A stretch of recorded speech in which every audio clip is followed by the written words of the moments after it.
Mrs. J.D. Milam, and I think this is the most ridiculous thing that has ever happened. The Negroes are just as free as we are.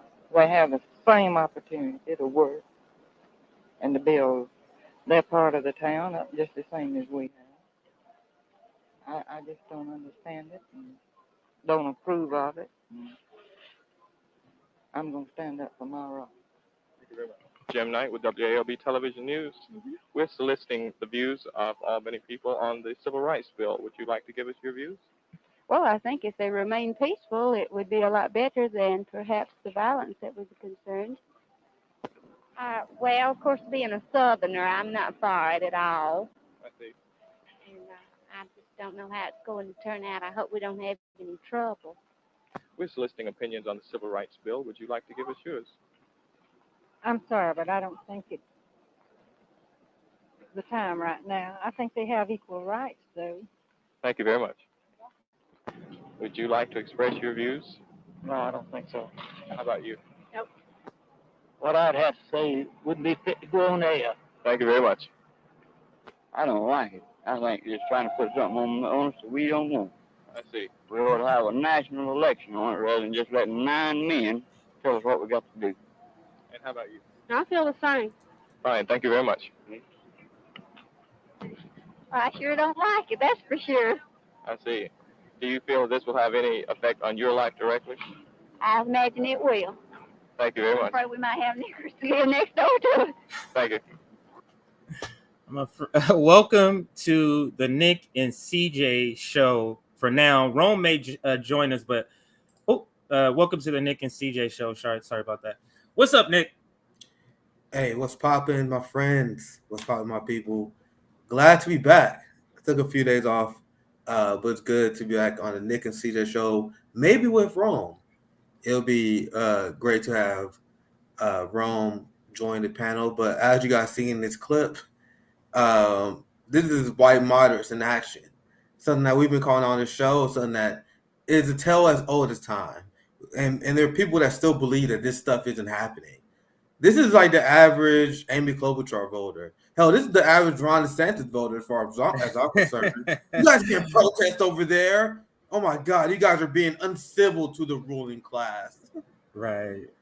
It's so I play these videos to influence consciousness to sort of lay the groundwork for radical speaking, and to hear people, real people, like not actors, speaking in this way, white people in particular, because you talk about racism, you talk about it, and it's just always an abstract conversation, right?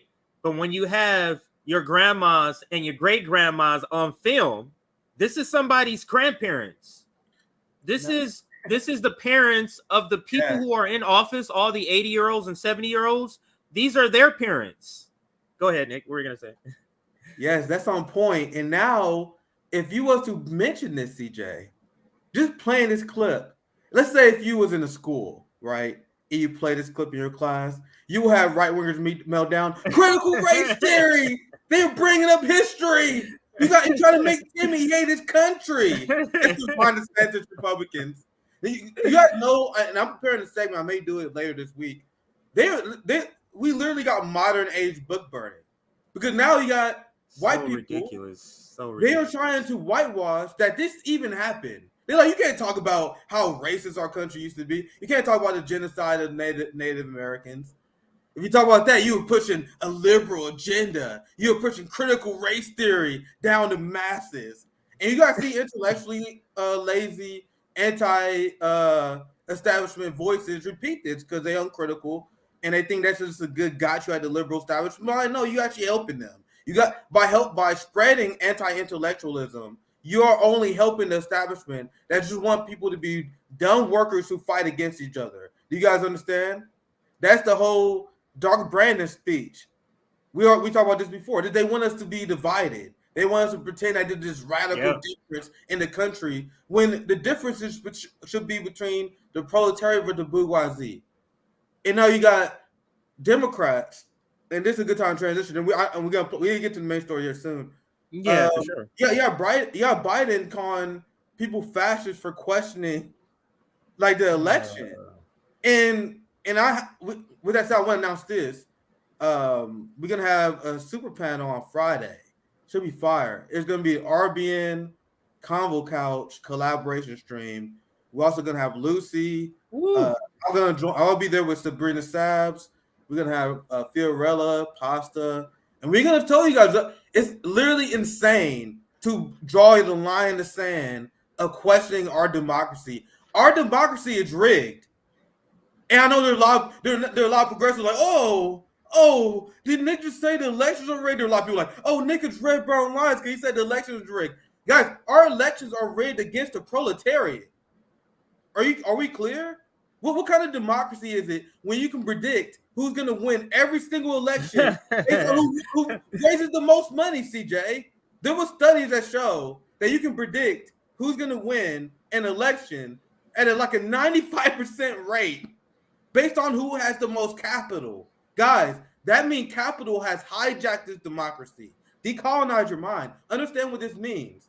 So now Biden want to fear-monger, and I see a lot of progressives, the Bernie Sanders types, right? They repent as uncritical. Like, if you question our democracy, you're a fascist, you're a right-winger, you're a conspiracy theorist. We have the most trash election in the modern age. And I'm going to have Fiorella. I'm going to have Pasta from the Convo Couch. It's going to be a great stream. They are family here. We're going to have them on Friday during a Savvy slot on RBN. We're going to do a panel. That sounds freaking awesome, but I never thought of it that way. But when you bring it up, the ridiculousness of them saying that the Republicans are trying to destroy our corrupt election system, like, and what, like, yeah. And like, because this type of democracy is, since they're misusing the word, since they want to label this democracy, like, I'm fine with restarting this. I'm fine with throwing the Constitution out and starting over. Like all the black and brown and indigenous people and all the other marginalized people are like, okay, let's start over then. Because this democracy that where that Liz Cheney is willing to lay down her political life for, Nick, it's just not worth it to me. So go ahead. And they're like, what do you say, CJ? You want to throw out the Constitution? Like, people will talk about the United States Constitution as it's the only Constitution, as if other countries don't have Constitution, as if we didn't rip this off in the Magna Carta, as it wasn't a document created with a ton of contradictions that was started based on the counter-revolution so they can keep slaves, right?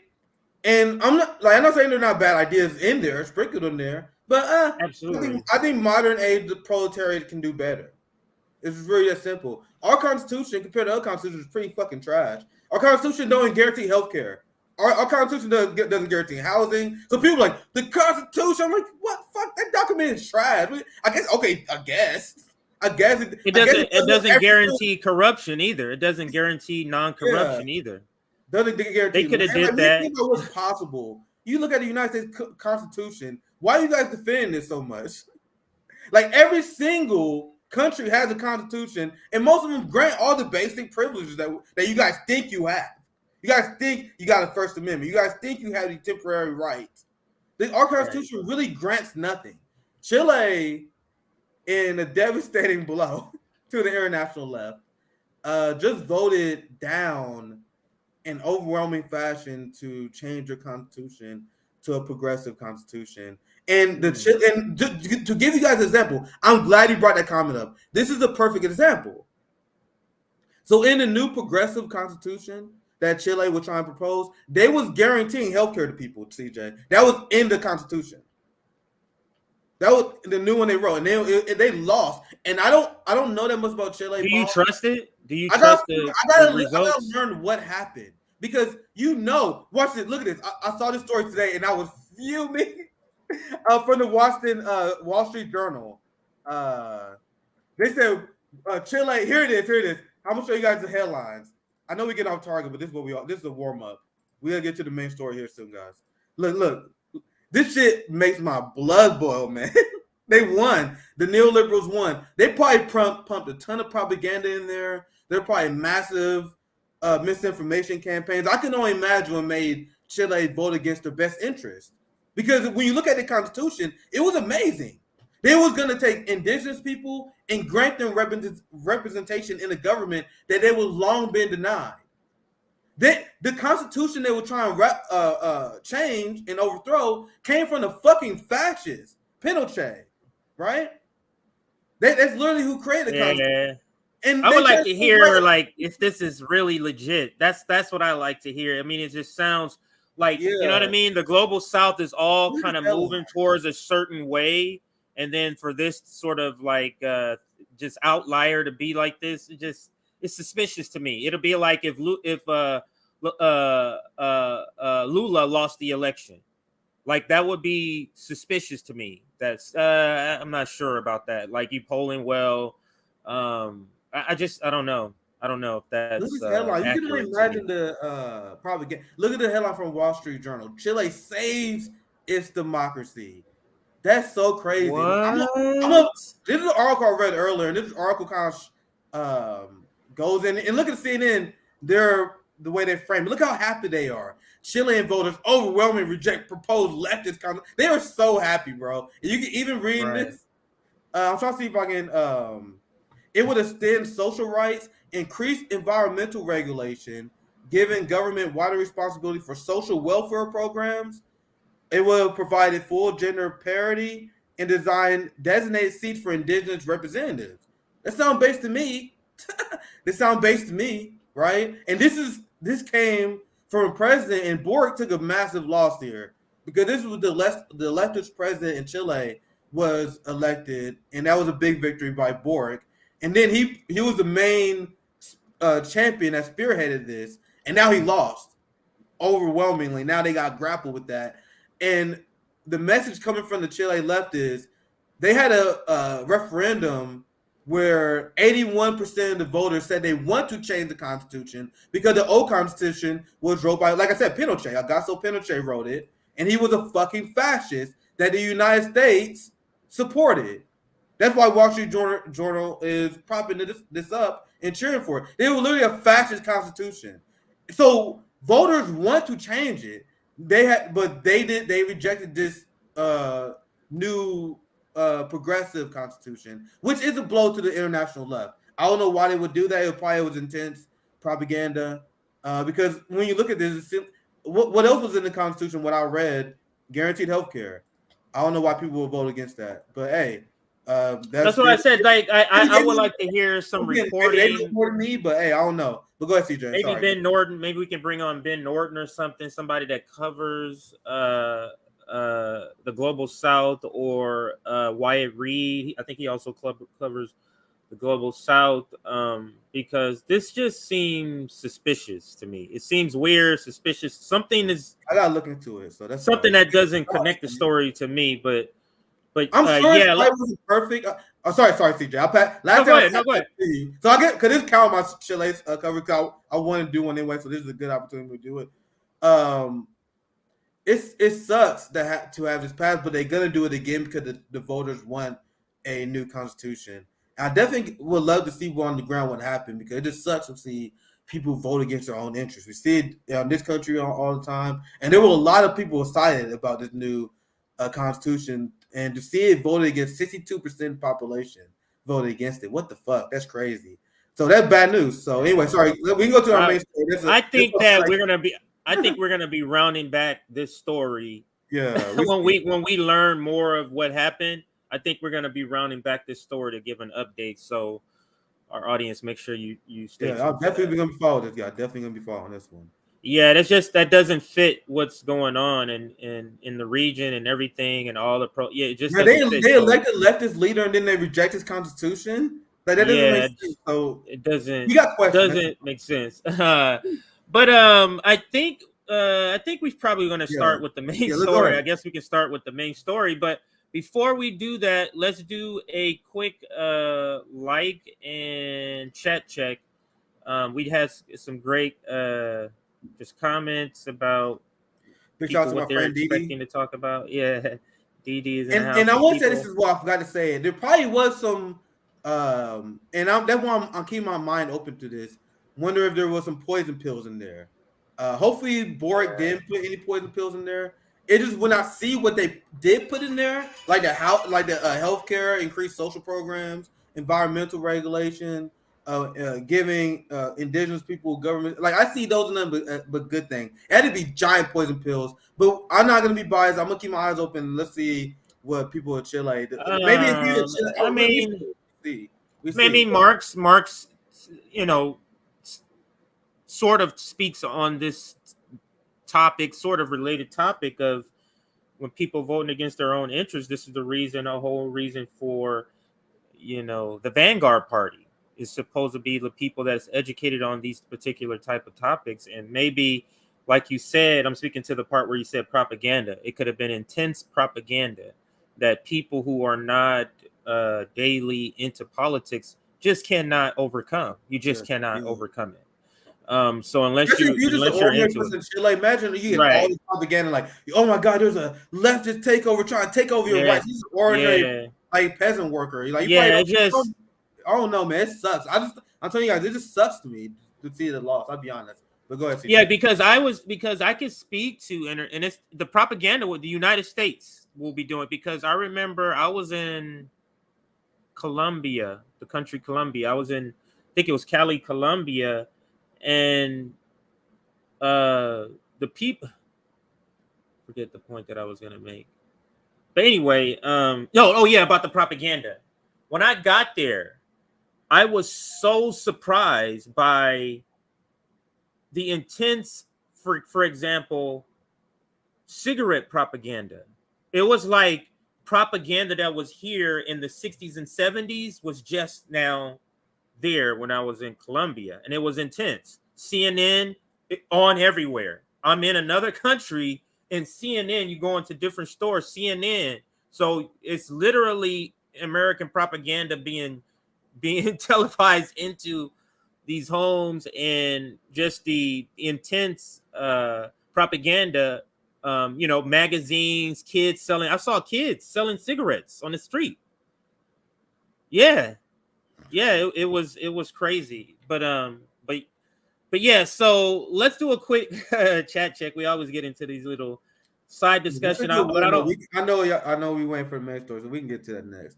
Yeah, but I hope our audience and all that stuff as well. I don't think our audience minds that we go on these small and I'm glad we did, because I wanted to cover the Chile because I was reading about that this morning. I wanted to cover it anyway, so that counts as our mini Chile segment. So we technically got one segment done. So we've been productive. We can we can cut that up and then make that segment. But we'll be moving to the next segment, and that's the main segment. And a quick like check. The last time I checked, we're at 121 like with over 250 people watching. Could we push that to maybe 200 likes? So that's an additional 70, 80 likes. So let's push that to 200, and then let's get started with the main story. And that is now this clip actually, Nick, is just part of the interview. If you're a Patreon member of Briahna, there's a full interview with Krystal, and you can see the entirety of the exchange. But that's this I saw him fix the whole thing on this clip. So I remember I watched maybe like 10 minutes of it. It was interesting. So I'm looking forward to see how much we can get to it. Let's listen. A lot of it may be, we might just let play for a while, because some of it is not all that something we may not have to analyze. But so let's begin here. I don't know why I got to do this every time. Sorry, guys. Maloney saying during her congressional debate that she didn't think that Biden was going to run.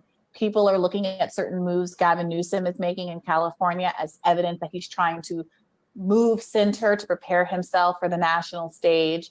A number of progressives and others who, when asked over the last month in interviews whether or not they thought Joe Biden was going to run, kind of punted it and gave answers along the lines of, I'm not sure, I don't want to answer, we'll talk about it after the midterms.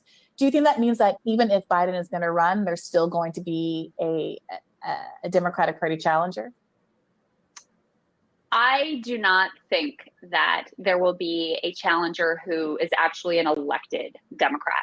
So Gavin Newsom, there is no way that man has the stones to go up against the whole party establishment. Not a chance. Pritzker is another one that's floated. Who are some of the other ones that, crop? I know for a fact Ro Khanna has, told people very clearly and directly, like, he would not run against Biden. Even Bernie said, I wouldn't run if Biden's running, which I think if Bernie is even on the record being like, if my friend Joe is running, I'm out. I think it would be very, very unlikely that an actual elected Democrat challenges him. So it would have to be someone who's an outsider. Obviously, Marianne Williamson, who we both know and love, is thinking possibly in that direction. I was going to say, this is my first pause right here. Go ahead. Oh, my bad. I mean, I have a question for you, CJ, and for the audience. I'm asking sincerely. If there's a progressive primary challenger to Joe Biden or Kamala Harris, for example, are we sure that the squad is endorsing them? Are we sure that they will have even the backing of the progressive establishment? We just saw this on a smaller scale. I didn't even think of this. And they all and Pramila Jayapal endorsed Chantel Brown, and they all love Joe Biden. That's damn near T.O. Biden to a lot of these people now, especially now after the crumbs that now that Biden gave him some crumbs, they were just waiting. They were just waiting for Biden to do anything. They didn't have anything. So he did something. They're all over it. Now they're all over it. Now they're like, Biden, oh my, this is why I told you guys. He's so great. He's just so amazing. He listens to us. I've been watching these people give interviews ever since the student loan debt thing. We got Roman House now. What's good, Roman? What's popping? So I'm not sure that even if we did have a progressive primary challenger against Biden, AOC, Bernie, are we sure they're not even gonna rally behind them? That's such a good point, and I didn't think of that. So now we're Nick, Rome, and CJ show welcoming Rome to the discussion. So I did not think of that, and I think that let's see, let's take their suggestion. The PMC class or the professional managerial class loves some Marianne Williamson. So let's take her. Do we think in a primary that AOC, Ilhan Omar, Ayanna Pressley is going to endorse Joe Biden or going to endorse Marianne Williamson? Will the Progressive Caucus endorse Marianne Williamson or Joe Biden or whoever else that may run? That's the question. What do you think, Ron?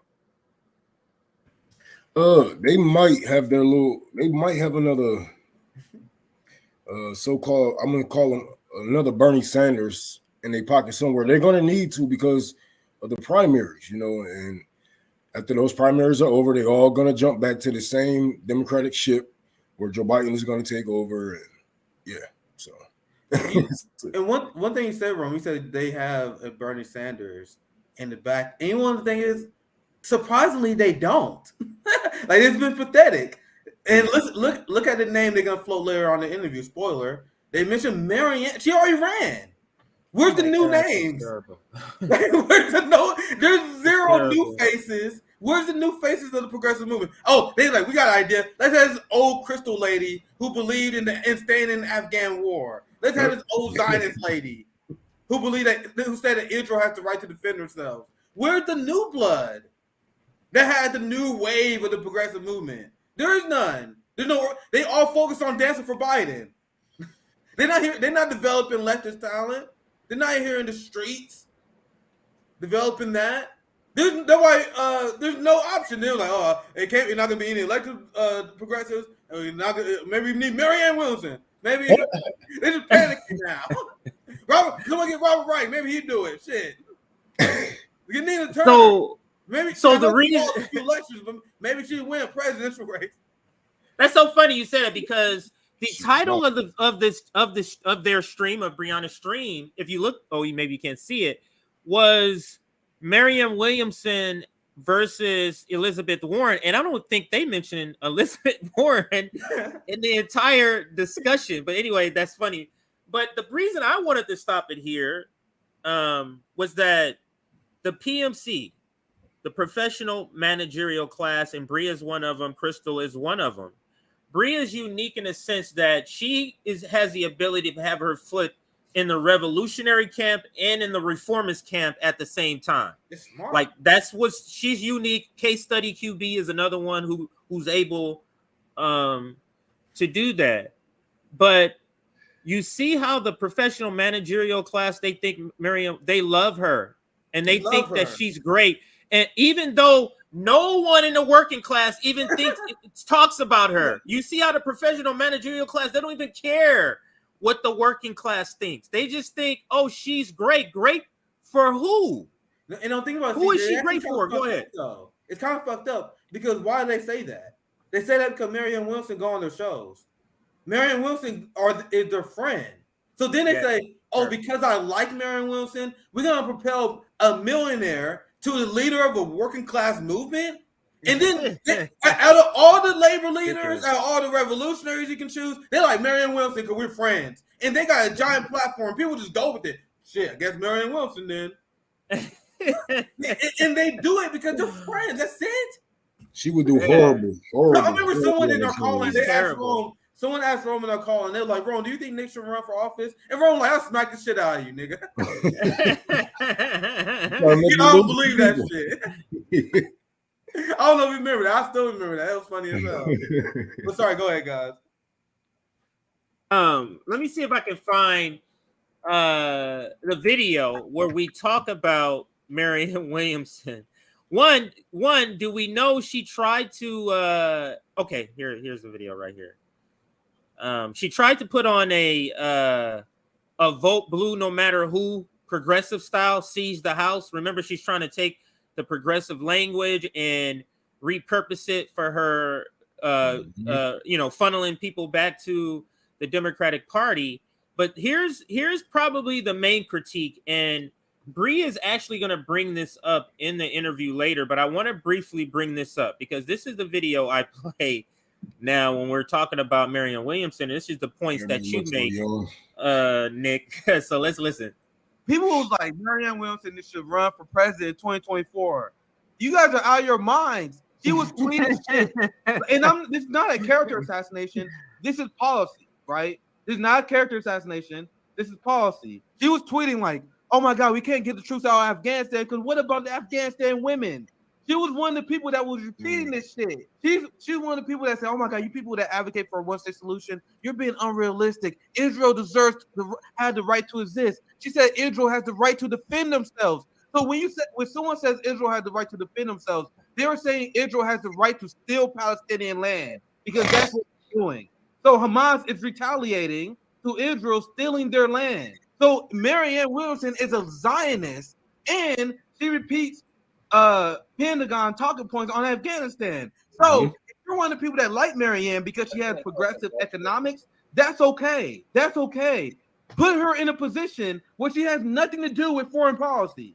Why the fuck will you advocate for her to be commander-in-chief when the commander-in-chief number one power that they have is over the military? So you guys pick progressives and you guys like, let's put them in the executive office so they can be in charge of foreign policy where they're at their weakest. Like what? If you like Marianne Williamson, put her at House. I don't even want her at Senate because Senate goes on foreign policy too. So if you want her to be a politician, stick her ass in the House. Like council person, I don't want her involved in foreign policy and I would give her more benefit of the doubt if it wasn't for her reaction to the Afghanistan thing. Because there was a ton of people on the left who liked Marianne Williamson who tried to educate her on this issue. It was like, Marianne, I think you got good intention. Let me explain why repeating Afghan women propaganda on why we should stay in Afghanistan. Let me explain why this is bad. And she just kept doubling down.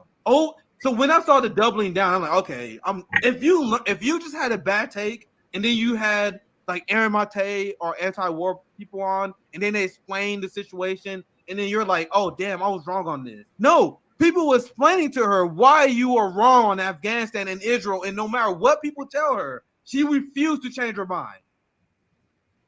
This is the point.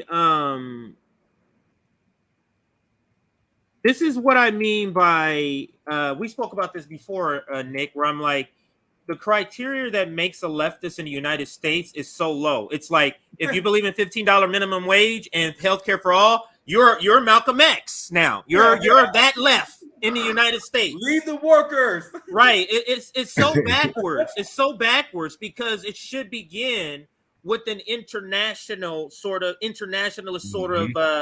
point of view. And this is why I say Marianne Williamson is terrible for the worker, because you cannot be good for workers if you're not good for international workers, because all oppression and repression and exploitation is going to do if we expel it from the United States is just go overseas. So it doesn't fix the problem. So you have to be concerned of international matters, and you got to be good on foreign policy. You have to be an actual anti-war activist and not one who just speaks about it, who have all these caveats to your anti-warness. You know what I mean? So I'll pass it back to you. If you guys think I was being too hard on Marianne, you want to know what she said about the Ukraine war?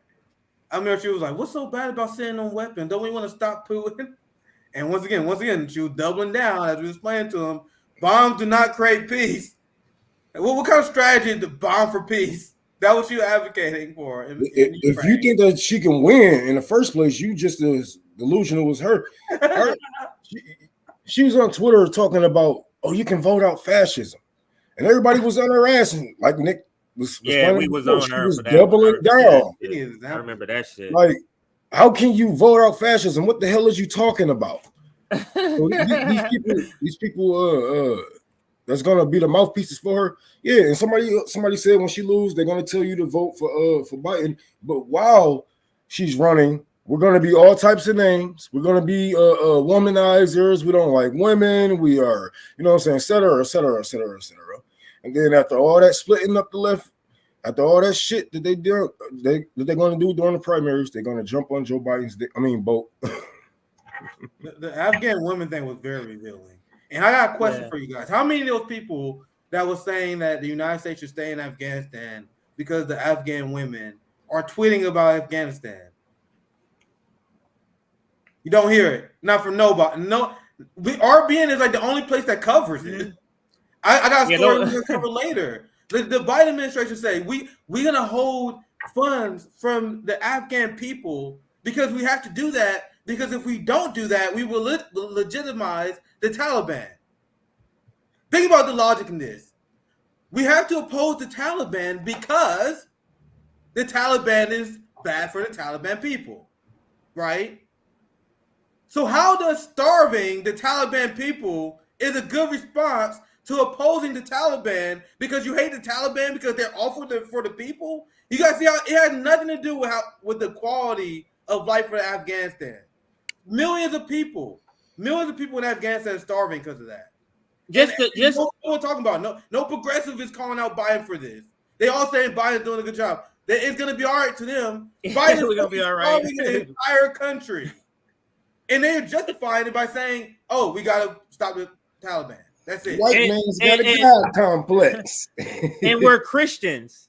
It's so unreal that we consider ourselves a Christian nation and what these types of things that we're doing. But this is how Marianne Williamson is going to vote out fascism right here. They did a video on it. What? Is this real? Wait, what? Hold on a second here. Let me refresh.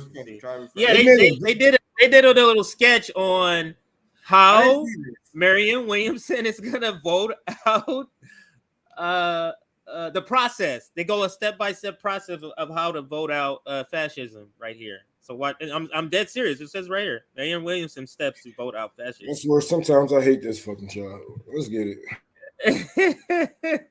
Oh shit. Hold on, let me see if I can make this bigger in a second. There we go. So I'm gonna start it over since I was having some problems before. So now let's start it from here. We're voting out fascism.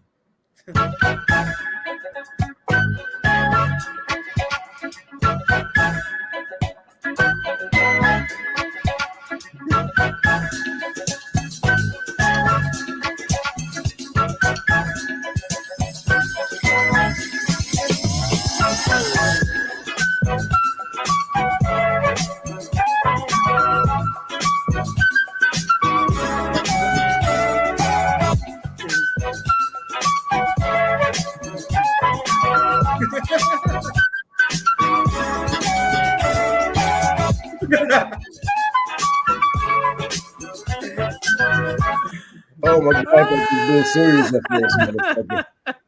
Oh my God, these people. That's Don't how we're worry, gonna vote. Hey, don't Go worry, ahead, trans people. I know there's a rise of hate crimes, but if you just vote, it'll go away. People still dying, and rich people will be like, hell yeah, yeah, won we that vote out election. fashion.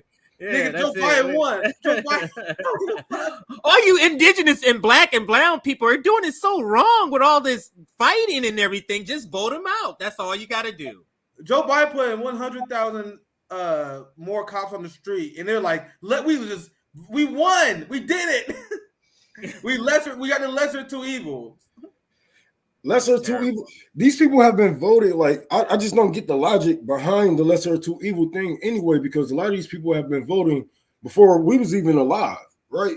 And voting for the lesser of two evil, you don't think that brung evil, like, you know what I'm saying? Like, you don't think that that's gonna, you know what I'm saying, add up at least all that evil you have been voting for? Explain to us how you haven't been voting for the lesser of two evils all your life already. Explain to us. Pick a president that you said that motherfucker was tight, and that's why I picked that motherfucker. Right. No one says that. No, maybe back in the Truman days or FDR maybe, but certainly not since then.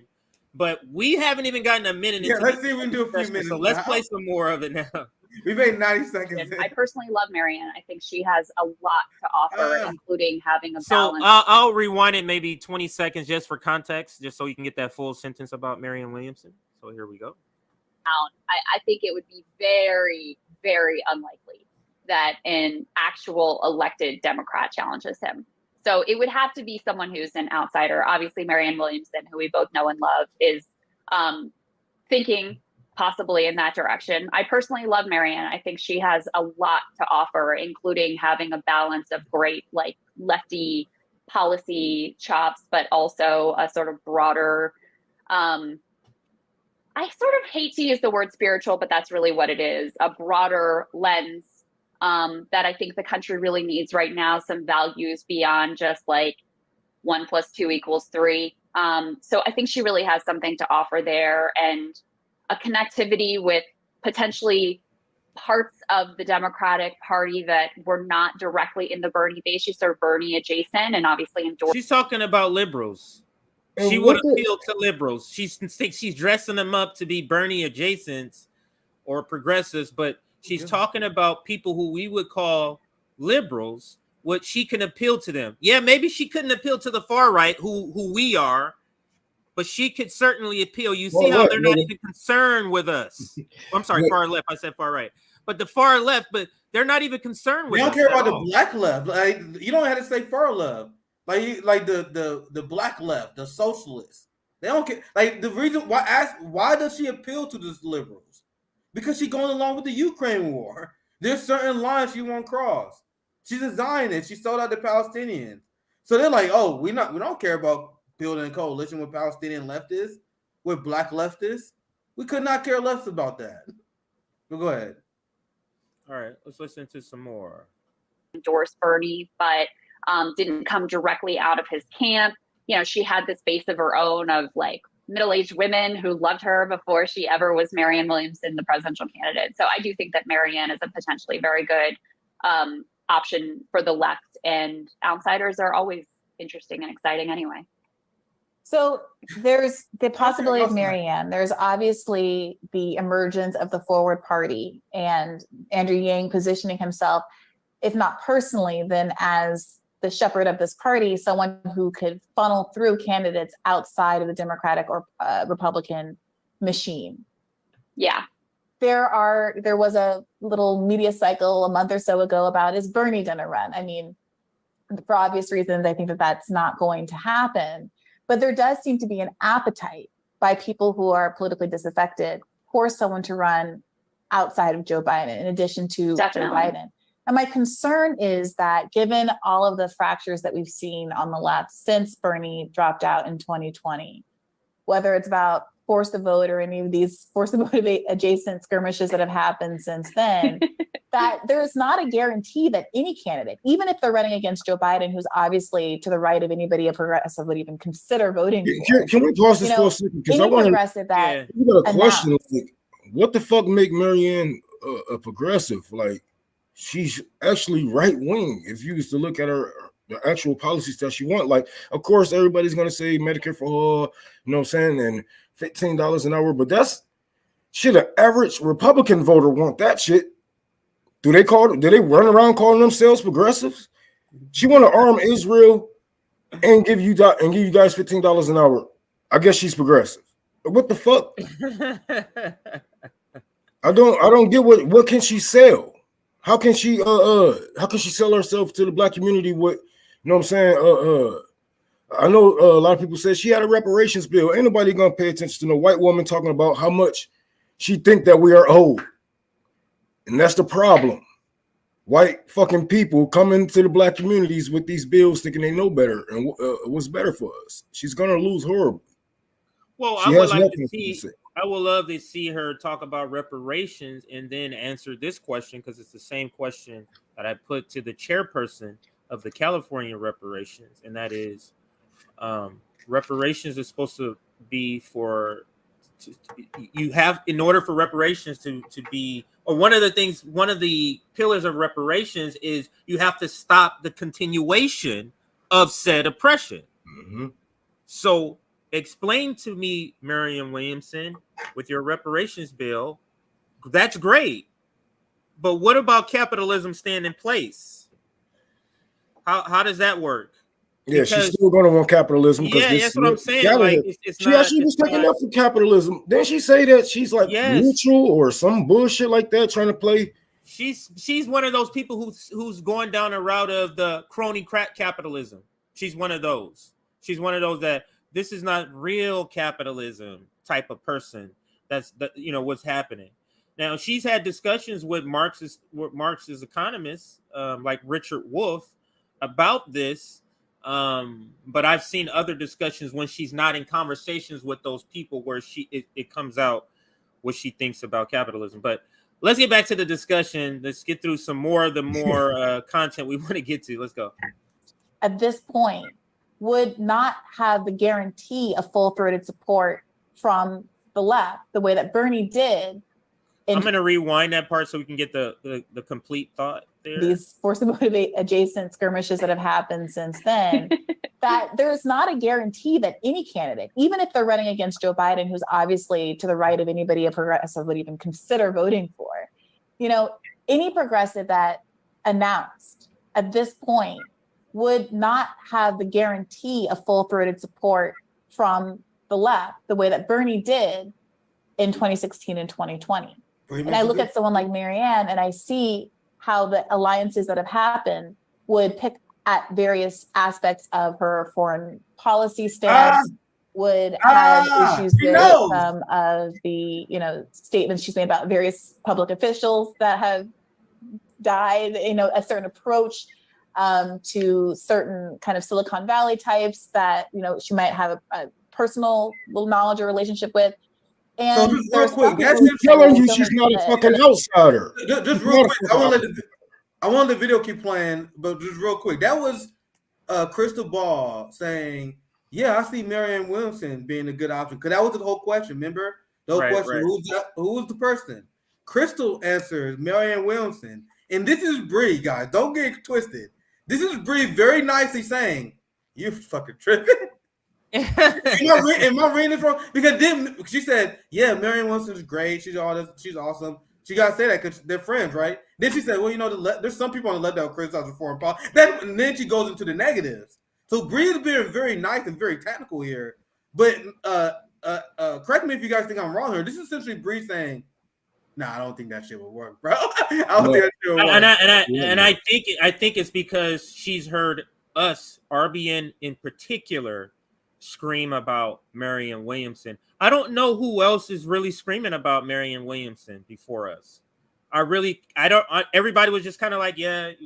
Everyone was just going along with it. Just kind of like that, like, you know what I mean? So, but now, so when Bree is speaking about will bring up her foreign policy, I really think she's talking about us, because that clip we played of you speaking, it says about her foreign policy, she's terrible. Yeah, go back like 20 seconds, and then this is why Bree is valuable, because she like you said earlier, she talked to us, and she can talk to like the radical left. Then she talked to more of the professional managerial class. She have access to those, and she says what essentially we just said in a very nice way. That I think it went over a lot of people's head in her response, and maybe Bree might correct me if I'm wrong, but I think that's what I read in her response when Krystal brings up Marianne. I don't think Bree was prompting her to say that. Krystal brought Marianne up, and then Bree was like, "I think say, oh, we both love, we both know and love. Like, nigga, you in this boat too. We both know and love her."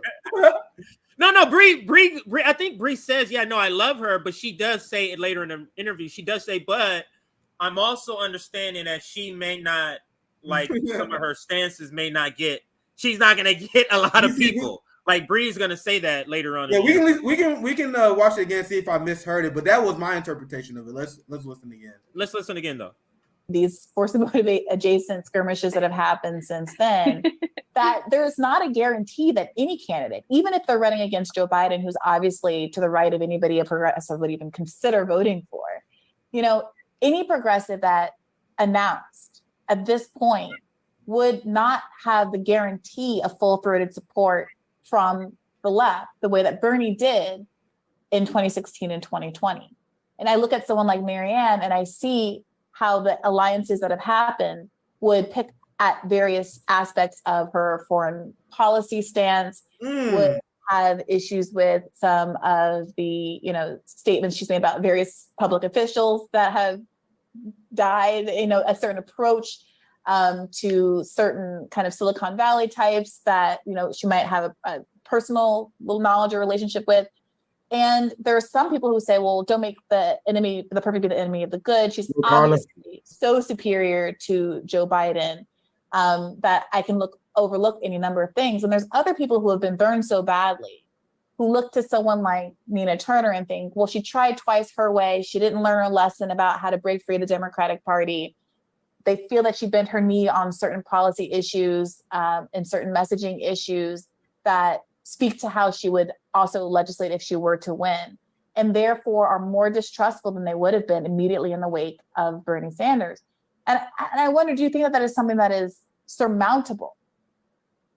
So I think it is a real risk. I mean, with regard to Nina, just because I love her, I have to stand up for her and say, I think the idea, which has been floated, that like if she ran third party, she would have had a better chance in this district, is ludicrous. I mean, this was a district that likes Democrats. And actually the biggest problem for her, especially in her first run when she came a lot closer, was her like voting for Joe Biden is like eating half a bowl of shit.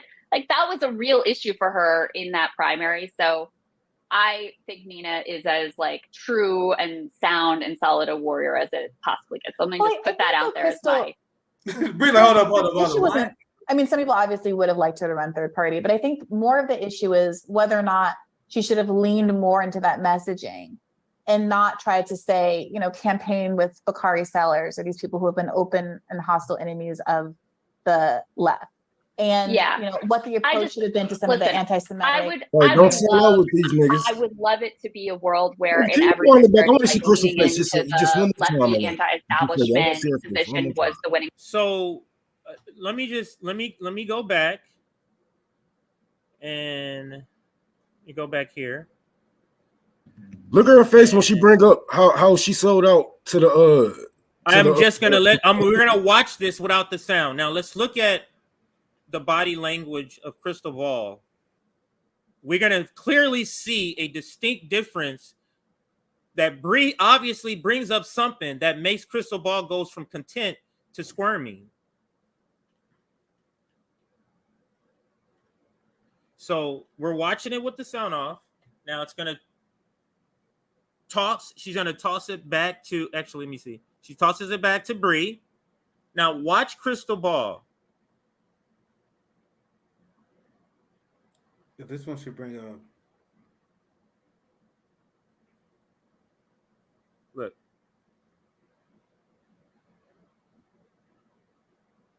The tail.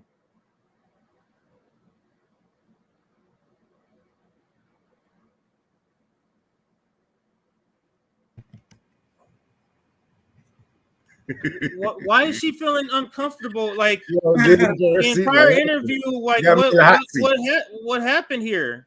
What happened here? And then it's the cop out answer. It's the well, everybody makes mistakes answer. And we got to be able to have a big tent. We got to be able to work with everybody, shit, right? But they don't never. It's funny how they always, you know what I'm saying, have to work with everybody when it comes to working with these Silicon Valley, Rokana, Bakar sellers type motherfuckers. But it's never with the radical leftists. You never hear them talking about that shit with the radical leftists or the far left. You never hear that ever.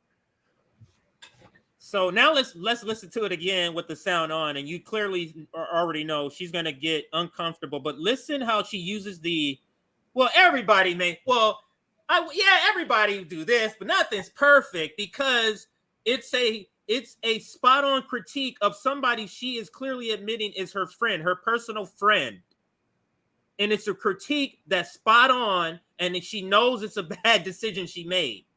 But she's not about to criticize her friend, and that's the uncomfortable feelings that I think you see. And just put that out there. Krystal, the issue wasn't. I mean, some people obviously would have liked her to run third party, but I think more of the issue is whether or not she should have leaned more into that messaging and not tried to say, you know, campaign with Bakari sellers or these people who have been open and hostile enemies of the left. And you know what the approach should have been to some of the anti-Semitic. I would love it to be a world where in every district, like leaning into the lefty anti-establishment position was the winning position. I just don't think that was that district. I mean, this was a district that loved Hillary Clinton and liked Joe Biden, especially at that. What does that have to do with you coming out and saying I'm against BDS? Why don't you just not, like, what does that have to do? But go ahead.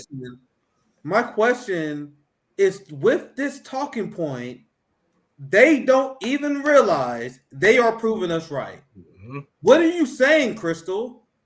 No, for real. What are you saying? Yeah. She said, shit, no way she was going to win anyway. Nina Turner did nothing wrong. She wasn't going to win anyway. Then why are you taking our money? Why are you running? This is what we've been saying. So then when she loses, CJ, she like, well, there's no way we could have won that district anyway. Why are you running? Why are you taking our money? Why are you wasting time? Right. And if you ain't right, I'm sorry, CJ. I'm sorry. No, go ahead. No, and if you know this is a losing, you know what I'm saying? You know you're gonna lose 9 times out of 10. Why don't you just go all the way out and just build a third party, like how your people were saying? If you're going to lose the district already, you know, not only through the Democrat dogs got something against you, you got the Democrat Progressive Party going against your ass too. So you might as well just went against them. You could have got so many Republicans on your team just by saying the Democrats kicked me. I've been with them and blah blah this and that, and we're gonna do this with our own party. We don't need Republicans. And what else do we say about people running as Democrats? You can't be yourself. You can't run as an unapologetic person. And what is she admitting in here? She said bowl of shit. Why? That's an accurate statement. She can't say something accurate. You mean she has to alter who she is, Krystal, in order to run for this party? Anyway. Yeah, like, so she has to alter who she is. So she's altering who she is for a party that don't want you and that's doing everything that cannot to make sure you don't get elected. This strategy, Nick, is so flawed, bro. This strategy is so flawed. They've been so brainwashed. They don't even realize when they disprove it themselves. Well, we can't run in third party because third party gonna lose. Well, and then Bree like, well, why wasn't she more aggressive? Well, this district loves Hillary Clinton. She wasn't gonna win anyway. Nigga, why not run third party then?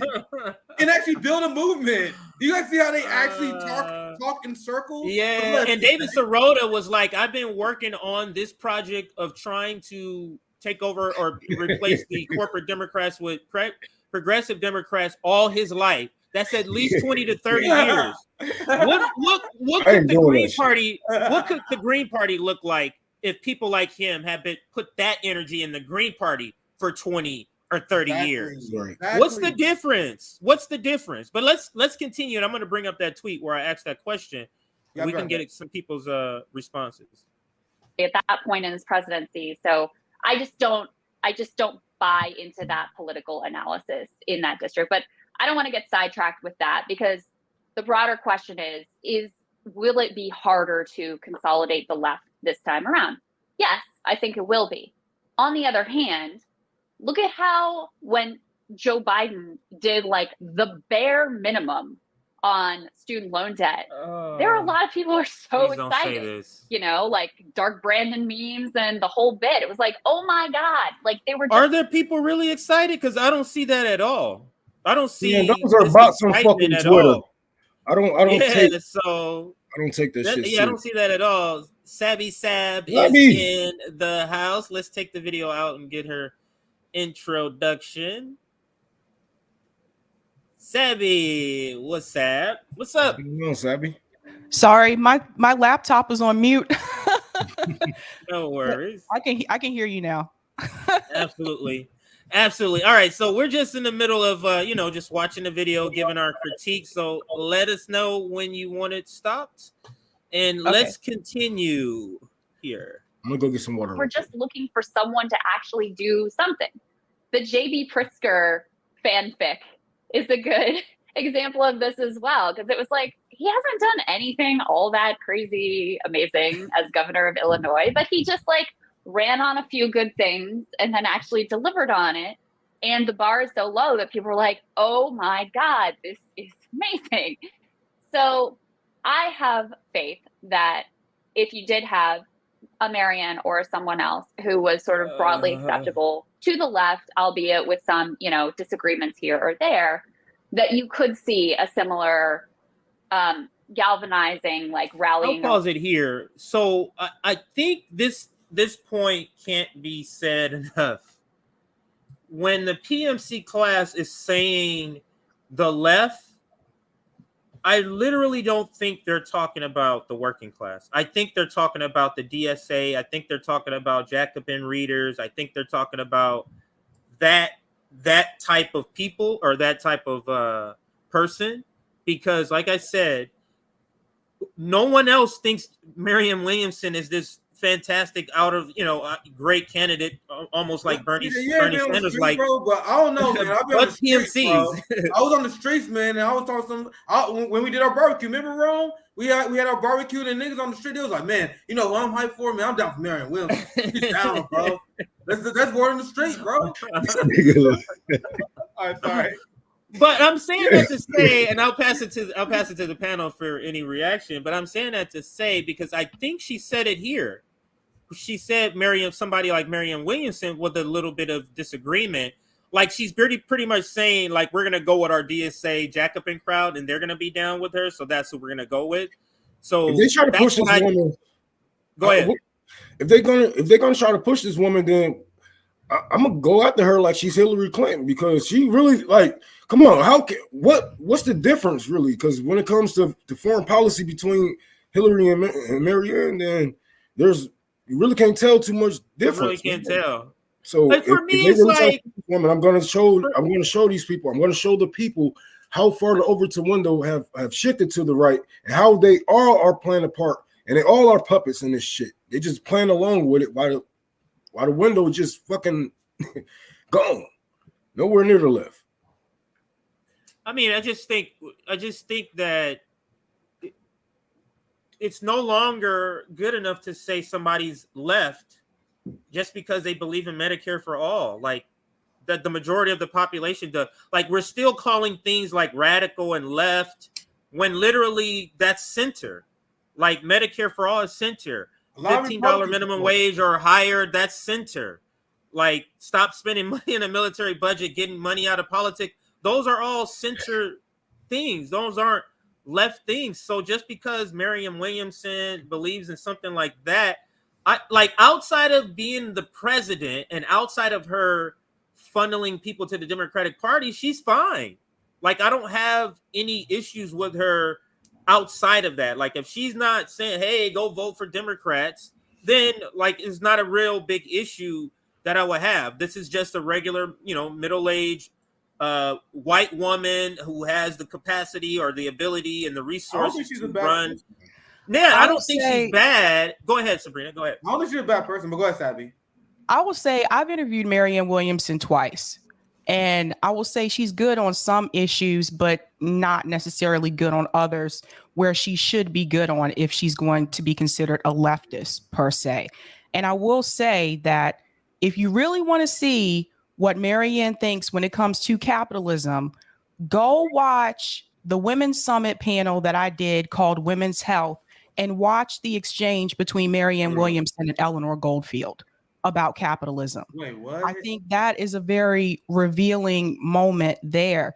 I think the problem is here is like, why are they trying to push a billionaire to run for president? Right. Like, if you're trying to reach working class people and poor people, and I notice a lot of times they leave out poor people, it's just working class people. Right. If you're trying to reach those groups, why do you keep pushing people, these millionaire people who are your friends? So you have to understand that Marianne is a part of the same class as them. Yes, so that's the problem, you guys. Like, you really need somebody that's working class, someone who knows what the struggle is like. And those are not the people that they're pushing.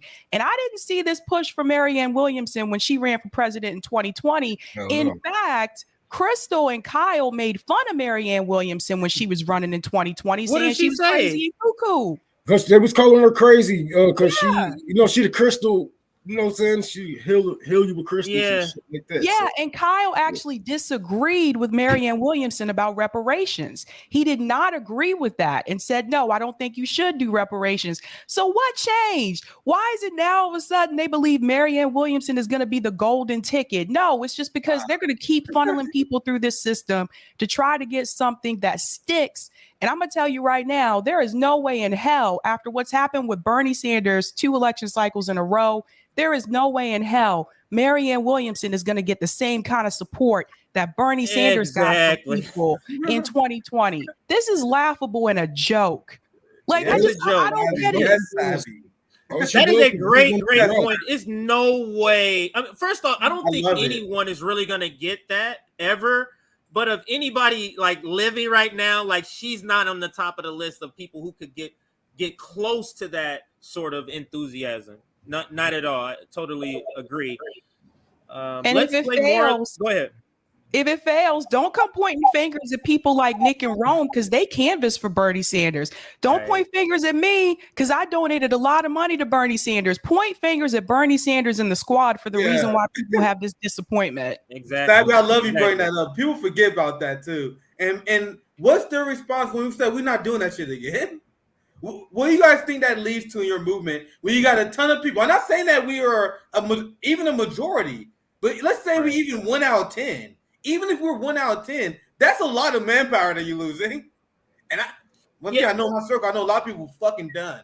But go ahead, CJ. I mean, just think about it. If I know Rome doesn't vote, but let's take you, Sabby, and I, and let's just go the last 10 years. And have they lost your vote? Like, just think who they've lost. At least 3 of us over I would say a 20-year span, 15-year span. They've lost 3 of us. So that's just a progression. Like, people are getting tired, and black people, younger black people. It's not like all of us are 60s. So they're like, oh, well, they'll be out of the voting population anyway soon. We are going to be in the voting population for the next 30, 40 years. And we're saying we're done with the Democratic Party. And you said this before, Nick, and I'll pass it back I'll bring up the video. You said this before. I can't remember if you said it was an article or a poll, but Black Americans are leading voices in this anti-capitalist, anti-establishment sort of dynamic. That real quick. There was a poll. Yeah, go ahead. And the headline of the poll, and this is what everyone repeated, was that young people are are more likely to be social. That was the headline you saw everywhere. And then there was another headline you saw a lot of people share that Jacobin reported. Most people support Medicare for all. Those are 2 things everyone talked about. But one thing that stood out to me, and I tweeted about it, I was like, you guys know you want to know what else the article says? that everyone pretend is not true, the highest percent of people who call themselves socialists are black. But then it turns out, we can't win those people. They're conservative. We are literally the most left people. And then liberals like, well, we can't go too far right. We're alienate black people. And why are they trying to push leftist candidates to appeal to liberals? You're just playing the DNC's game. That's what they want you to do. These progressive policies are becoming more and more watered down. And by the time they're done with them, they won't even be considered progressive anymore. I mean, what are we doing here? Thank you. Because it makes no sense to go to the negotiation table with half of what you wanted. They already explained we're not going to get everything that we want. But you guys aren't even going to the negotiation table with all of our demands. You just going, okay, well, we will go for this, and that. And they'd be like, no, fuck all of that. We're going to do this. And everybody be like, well, what can we do? We tried. Man, get the fuck out of here. Like, this shit does nothing but gives them a job. And Marianne Williamson does nothing but get people like Krystal a job where she can, you know what I'm saying, make a lot of money, sheep herding people back into the Democratic Party. Like, you know, and if anybody should know better how the system works, and anybody should be pushing against this system or being a voice to, you know what I'm saying, for journalism and leftism, it's her. Because look how MSNBC did her. But she's no different. She hasn't changed. She was further left when she was on Rising. I swear their channel, their pairing was further left when they were on. And then they become independent, and it's like, what is this? What is this? So, but let's put the video back in, and let's try to get through some more. Just let me know where you want to stop. Hasn't done anything all that crazy amazing as governor of Illinois, but he just like ran on a few good things and then actually delivered on it. And the bar is so low that people are like, oh my God, this is amazing. So I have faith that if you did have a Marianne or someone else who was sort of broadly acceptable to the left, albeit with some, you know, disagreements here or there, that you could see a similar galvanizing, like rallying around this person as a clear alternative to the Democratic establishment. And I just also want to say regarding the Forward Party, I don't think that this is like a serious threat from a left perspective, just based on, and you know, I say this with respect as someone who's known Andrew even from before he ran for president, and consider him a friend and all of those things, but you know, clearly aligned with these very like corporate friendly types. He's taking corporate money. They don't have a platform or stand for any issues outside of ranked choice voting, which I very much support, and I hope that they get that done. But you know, as a real sort of like potential place where lefty voters would go, I just don't see that as being likely. Well, I mean, so there's a couple of things there. Yes, yeah, I can stop it for you. What I got to say something about the corporate money, if that's an issue for Krystal. Marianne also takes corporate money. What's the difference? I did not know that. I did not know that. Krystal takes corporate money. So what is the difference here? I mean, come on. If you're going to call it out for one, you got to call it out on both sides and not just excuse it because that's your friend.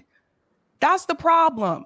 You guys see what's going on. It's like she's talking like a politician. This is politician talk. Right. Then you hear in a little before this, she has said, you know, disagreements on here and there. No, we're talking about people's lives. You know what I'm saying? We're talking about countries and foreign policy and shit like that. This ain't no disagreement, motherfucker. When I tell you, don't bomb anybody. We shouldn't agree. We shouldn't arm Israel, right? We shouldn't have that mindset. This isn't some, oh, well, I guess she's bad on that issue. Like, no. Come on, man. You get people killed with this type of shit. Right. This is not like, oh, bringing the Medicare age down from 55 to 50. It's not that type of a disagreement. That is a great point. Let's get back to the video unless Nick, you had a comment. We can go on the video. All right. So let's get through some more of the video. She goes into a different sort of segment or question here. But I've heard from people when asked about folks like, let's say, Senator Turner. And I do think that example is instructive because it taught people a lesson about the Democratic Party more than it taught people a lesson about Senator Turner. I don't think it's a lack of confidence in her as a person as much as it is in the possibility of being successful as a leftist in that space. And so people will say things like, you know, if I lived in Cleveland, I would have voted for her. If someone like her, Marianne, were to run on a national level, I would vote for them.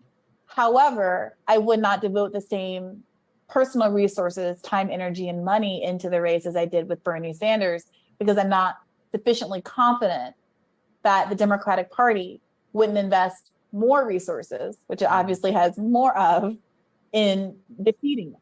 And since we do have this working class movement, and somebody's $27 is a much harder hit than AIPAC's 2.7 million, that's the calculation people are doing. And they want some proof that either something different is going to happen this time. And now we've got all of these cases of people trying to run inside and it not working. Or alternatively, that someone is going to show the chutzpah to run outside of the confines of the Democratic Party, which might be, it's going to be certainly even a harder, heavier lift, but demonstrates the kind of bravery that would make people invest even if they don't have a lot to give. So I don't have any hostility to third parties. I just think as long as we have, you know, the political system that we do, it is much more likely, as much as I acknowledge all the obstacles within the Democratic Party, to find success there than it is to find success starting from scratch as a third party candidate. I mean, we have first past the post voting. It basically forces us into this two-party system. And that's the reality we face today. So as much as there were a million obstacles in Bernie's way, you still came a hell of a lot closer than I've noticed she's gotten very stronger on this point ever since she's gotten with Kyle. Because she was a lot softer. I want to hear her whole point. argument. I want because she's talking about her. This is anti-third party nonsense. But go ahead, Rome. And then after Rome, I want to hear. I just want to know, like, what are we gonna do? Okay, they forced us into a two-party system, and you still want to play into this system? You still want to play by their rules? How are you gonna win? How are you gonna show that you're actually about this shit if you're not showing that you're gonna use your powers? Like, what the fuck are you gonna get besides rich and us stuck in the same boat? That's sinking. But go ahead, man. So if I go ahead, Sabby, and then I'll go. I was gonna say, she said that the system isn't set up for third parties to do well, right? The system isn't set up for progressives running through the Democratic Party for president to win either. Are they going to address that issue? Are they going to address the issue that Chris Hedges said this best? The system is rigged. How can you talk about doing this strategy without discussing election integrity in this country, which we do not have? Pasta and Fiorella covered the elections on the ground. Why are they not talking about the fact that you have thousands of ballots that aren't even counted? The fact that DNC basically ran over Bernie Sanders to make sure that he would never win. They would even tell you to vote for Trump before they would tell you to vote for Bernie Sanders. So why are they pretending like the election system that we have in place is working so well for these progressive candidates? And because it's not. And they need to address that. Like, I'm sorry, if you think they're going to let Marianne Williamson run it as a progressive, you think they're going to let her win? They've already had their chance at this twice, 2 election cycles in a row. So the next person coming after Bernie Sanders, they're even going to up their game. So when are they going to push back against the system? And I haven't seen them talk about the rigged election system. And this is very problematic. Yeah, we got. And to your point, well, let's say what's up to JB first. Let's say what's up to JB. He just got in. Yeah. What's up, JB? We thought you weren't going to be here because you had a previous engagement, but we glad that you made it. Any words, sir, before we continue? So good news. I just came back from my doctor's appointment and they removed my catheter, so that's gone. So I'm glad. I'm happy about that. So, that's one good step. So all I have is my dialysis access in my arm, so I'm glad for that. But that's good. I didn't think I was gonna be able to make it in time, so that's one of the reasons why I was like, I'm not gonna be able to make it. But I was on the way home, and I'm like, oh shit, it's popping. Let me make sure I get on to join my comrades.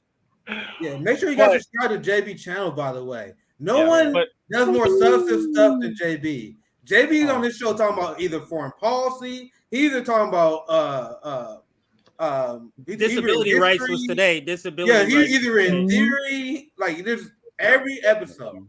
So make sure you guys subscribe to JB. Go ahead, JB. I just want to hype you up. That's why I wanted to get in. I just wanted to plug your channel. That's why I wanted. That's why I'm talking to you. Go ahead, JB. So what we're Thank doing, you so JB, much. is just going. But We're just going over the Krystal BJG interview. But go ahead if you were going to say more. no, I mean, look, like Sabby was saying about, especially about the Democratic Party, it's like, okay, so you honestly do think that Marianne has a shot when the Amendment King couldn't even get his way to the presidency, and then on top of it, you watched what they did to him in 2016, and then you see what they did to him in 2020, and you still think that the Democratic Party is the way through to get there. And it's like, hold on. How many times does somebody have to slap you in the face to realize that they don't like you and that they don't want you there? It's like how many hits does it take to get to the center?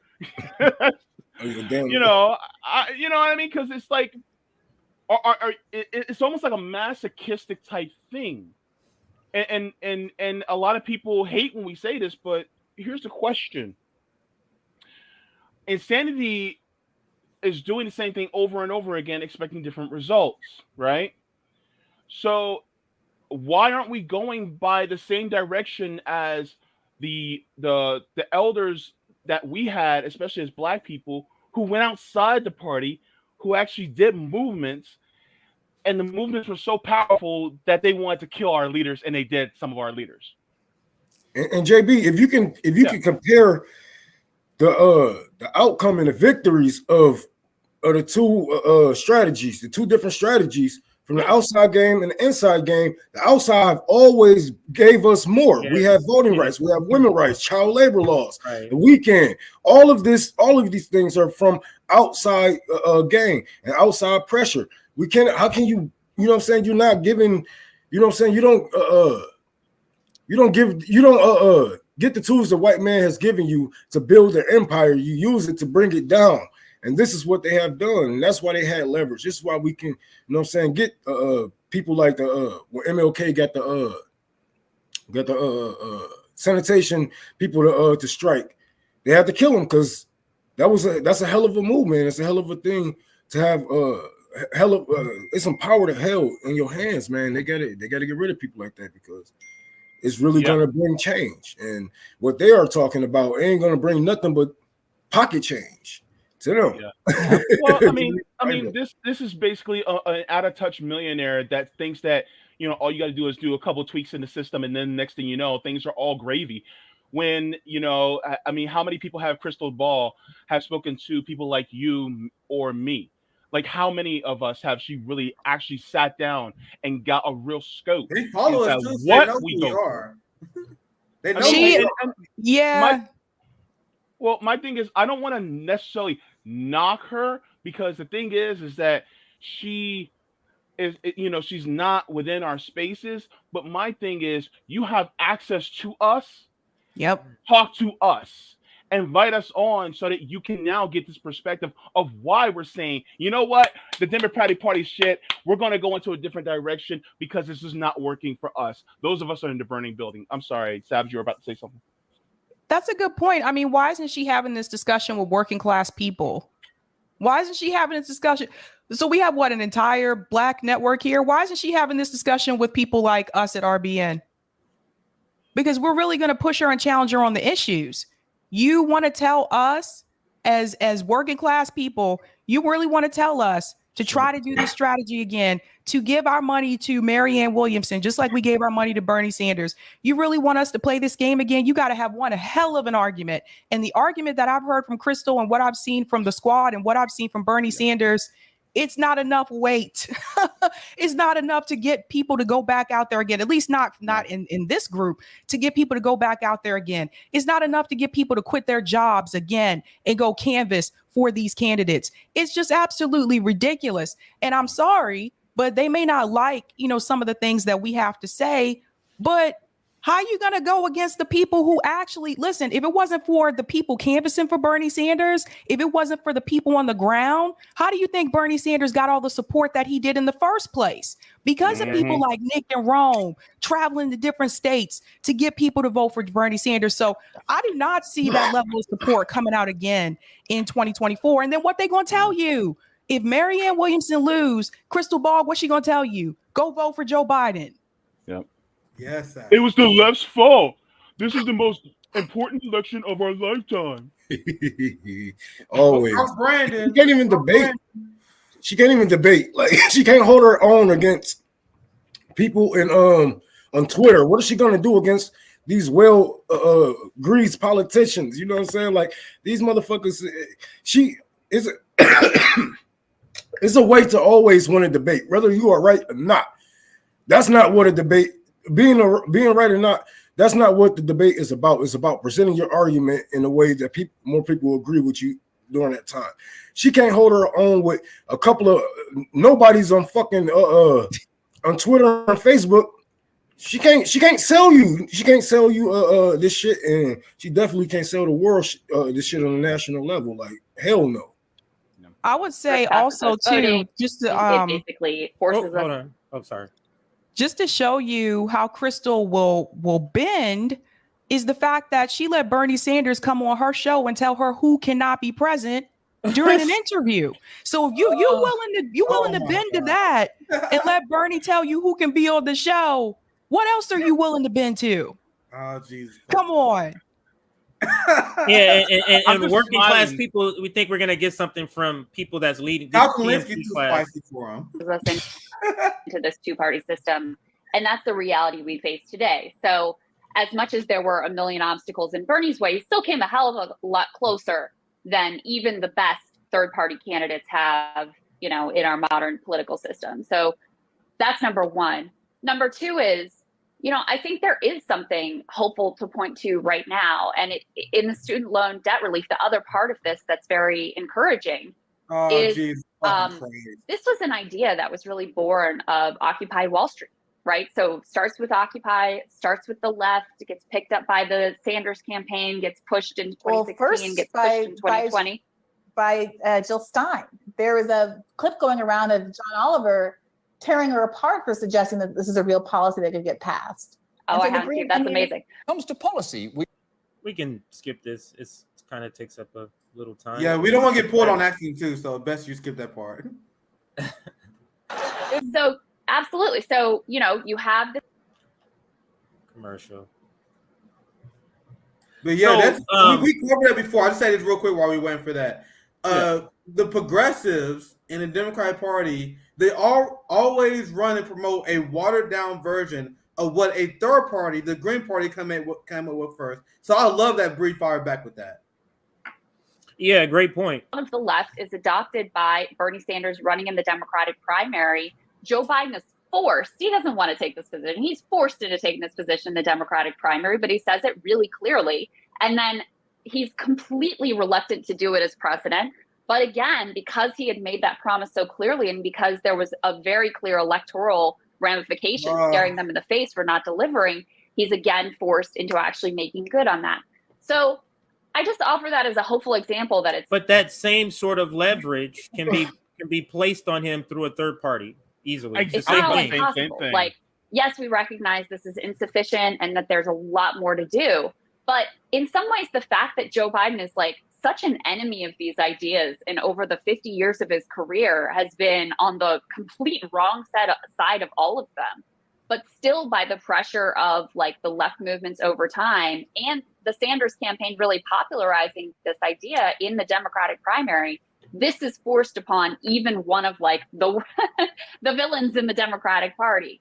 So to me, that's a very hopeful thing. And I just let me just pause it here, because what she does as a PMC, and this is what they do, and they misrepresent things a lot, and that's what this is doing. Because if Joe Biden was not down in his poll numbers, if there wasn't inflation, we wouldn't have cancellation of $10,000.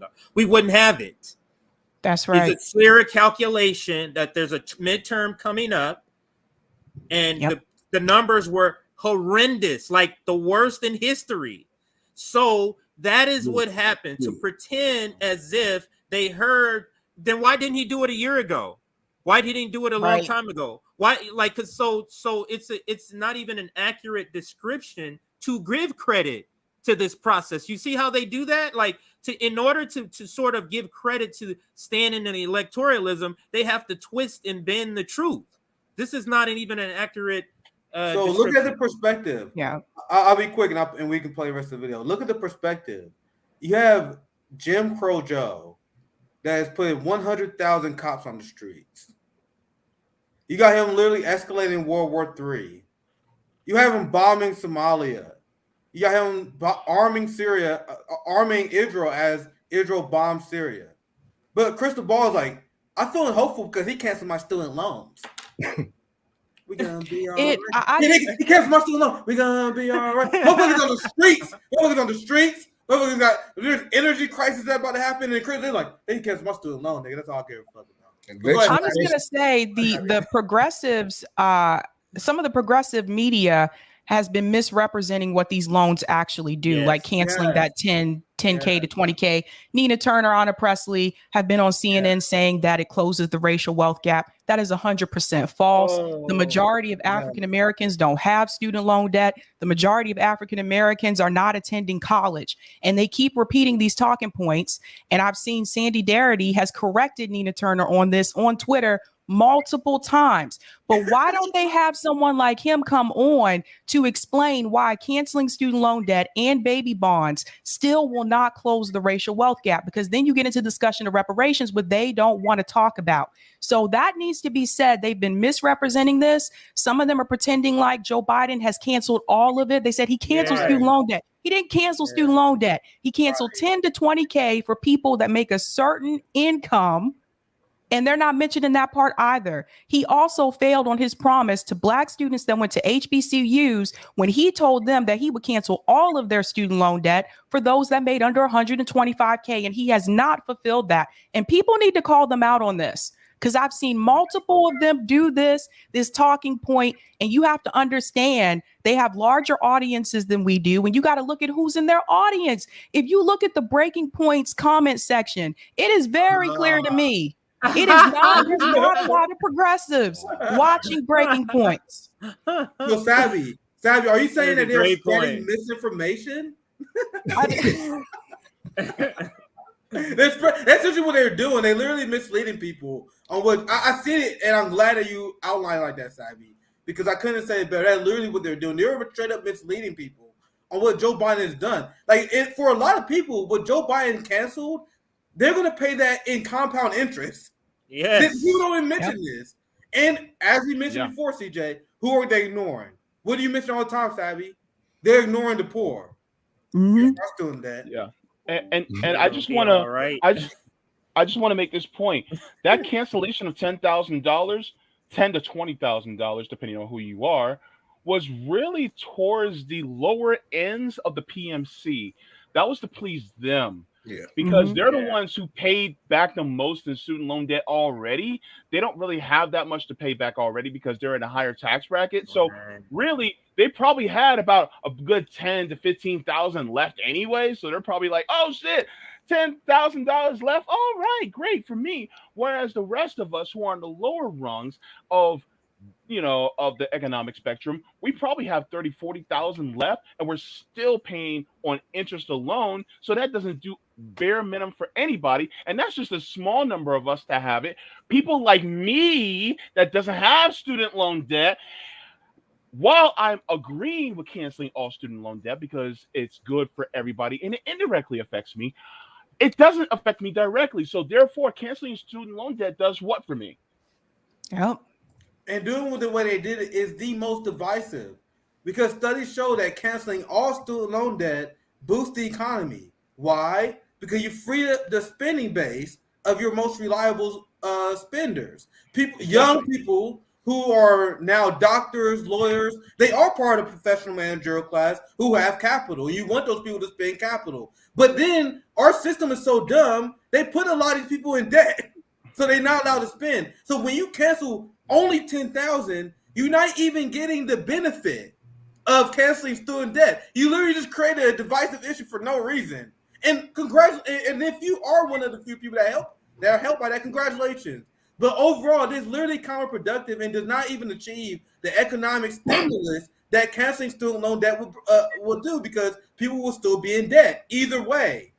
So that is a way of keeping people working in your economic system. That's debt. That's what, because people are going to go, I got to keep going to work to pay this debt. So they don't want to get rid of debt. One, because of the military. Everybody, we already know the military recruitment is directly linked to debt. But think about these things that are happening.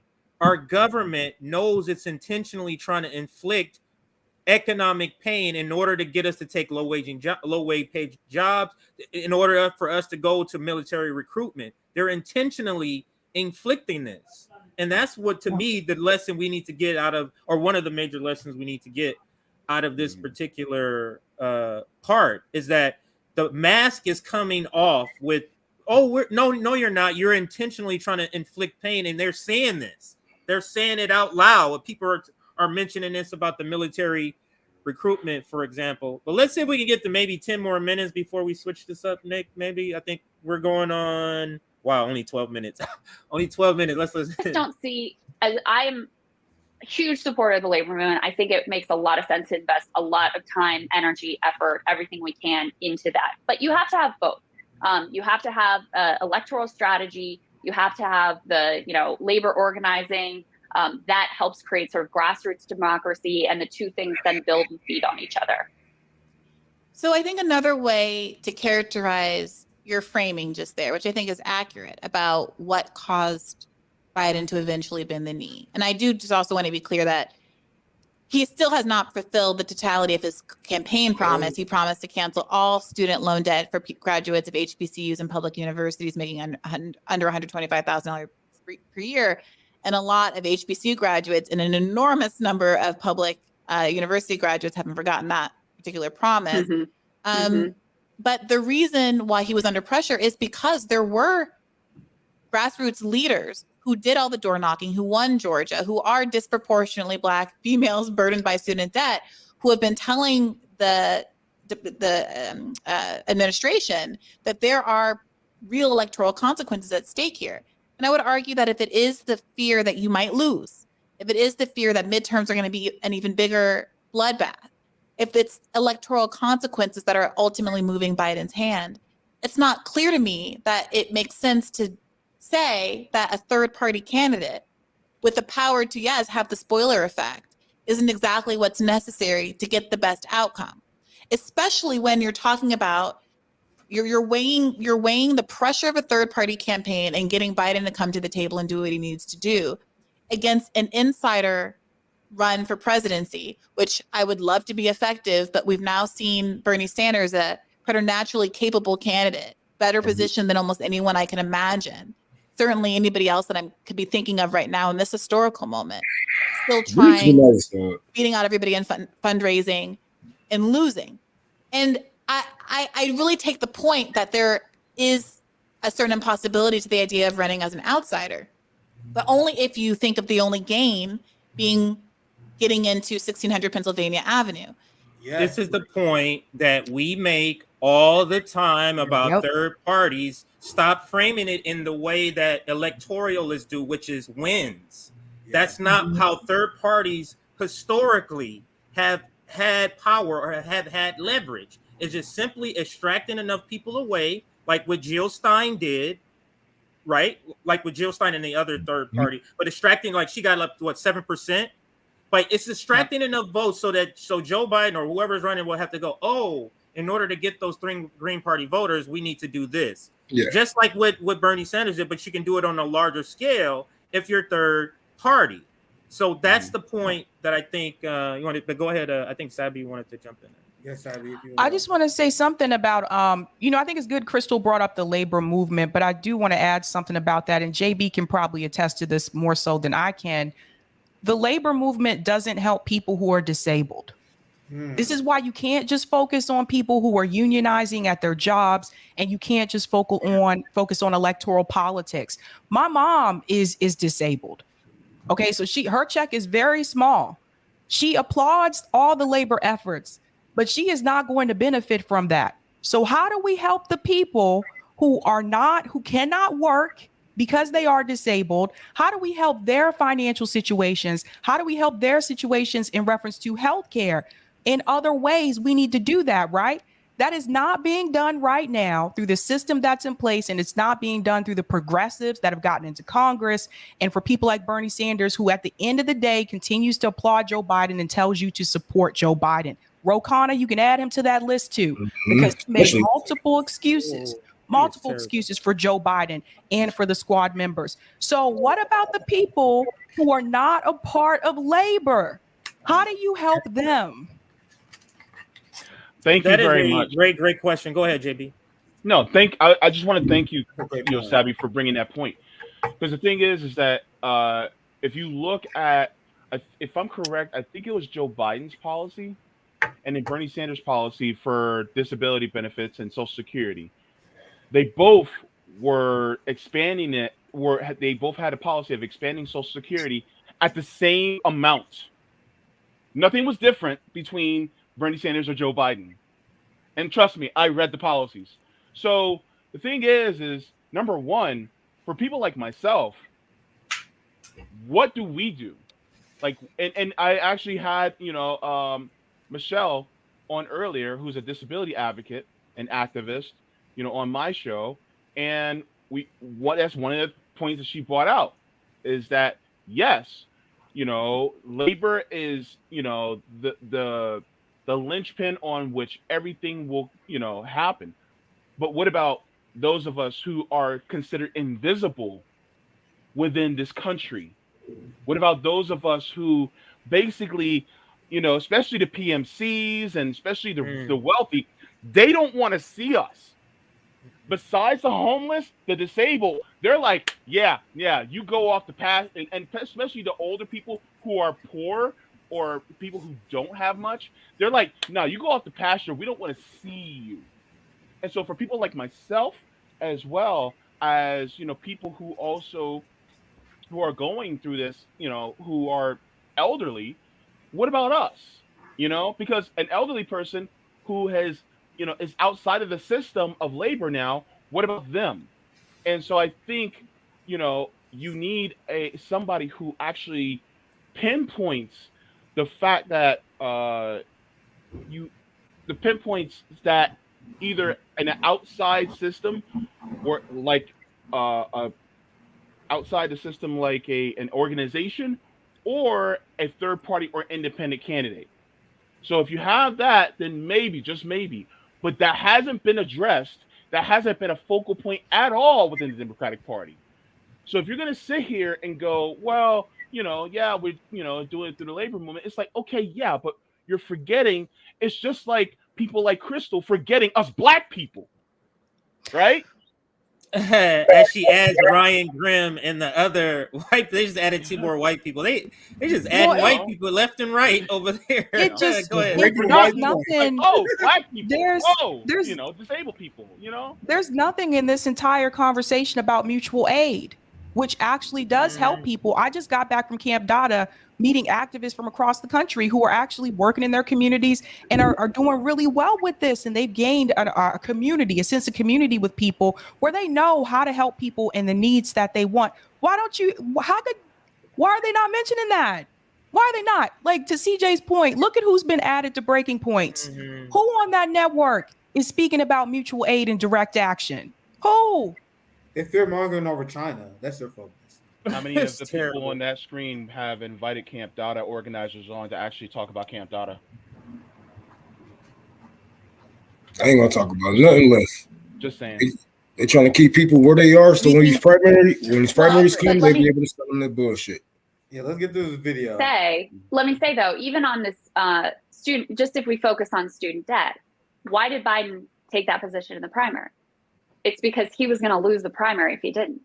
I mean, that's where the pressure came from that forced him into that position, is the fact that you have Bernie Sanders having run in 2016 and Bernie Sanders having run in 2020 and in the Democratic primary, forcing this issue on the table and forcing him to take a position that he doesn't want to take. So even in that example of the student loan debt relief, it mattered to be on that stage pressuring him directly. Joe Biden didn't care what Jill. It matters that he gained his popularity, not matters that he said it on stage. No one stage appearance made people believe in this. It wasn't no stage appearance. It was he popularized it through his campaigning is what he did. So it's just, again, it's an inaccurate. In order to prove her point about electoralism, she has to misrepresent what actually happens. This is typical with reformers with the PMC. What Jill Stein or, the Green Party was saying, he was forced into that position because of what was happening in the Democratic primary.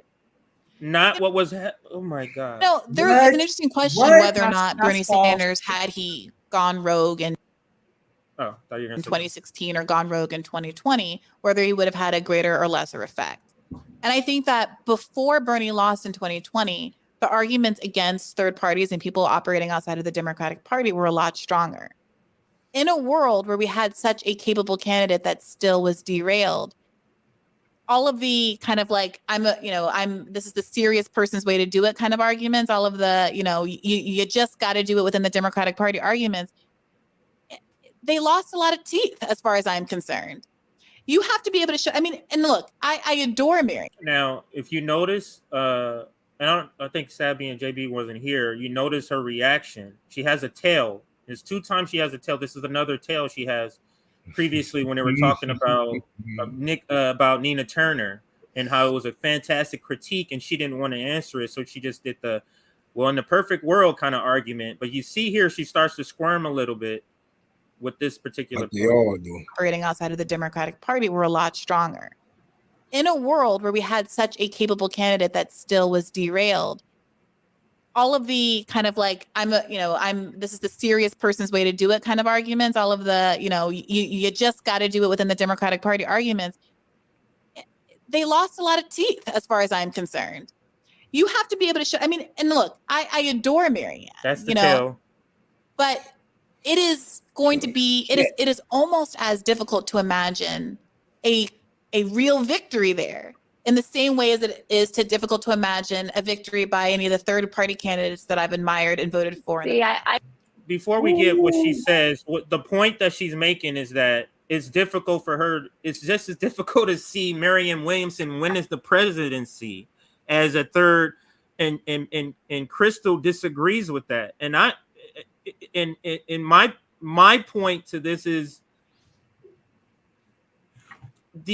just because Bernie Sanders got to the place where he got, to me, doesn't mean he came close to winning the presidency. As you saw, right. They could have implored many different steps to get him out, and that was the one they implored and got him out.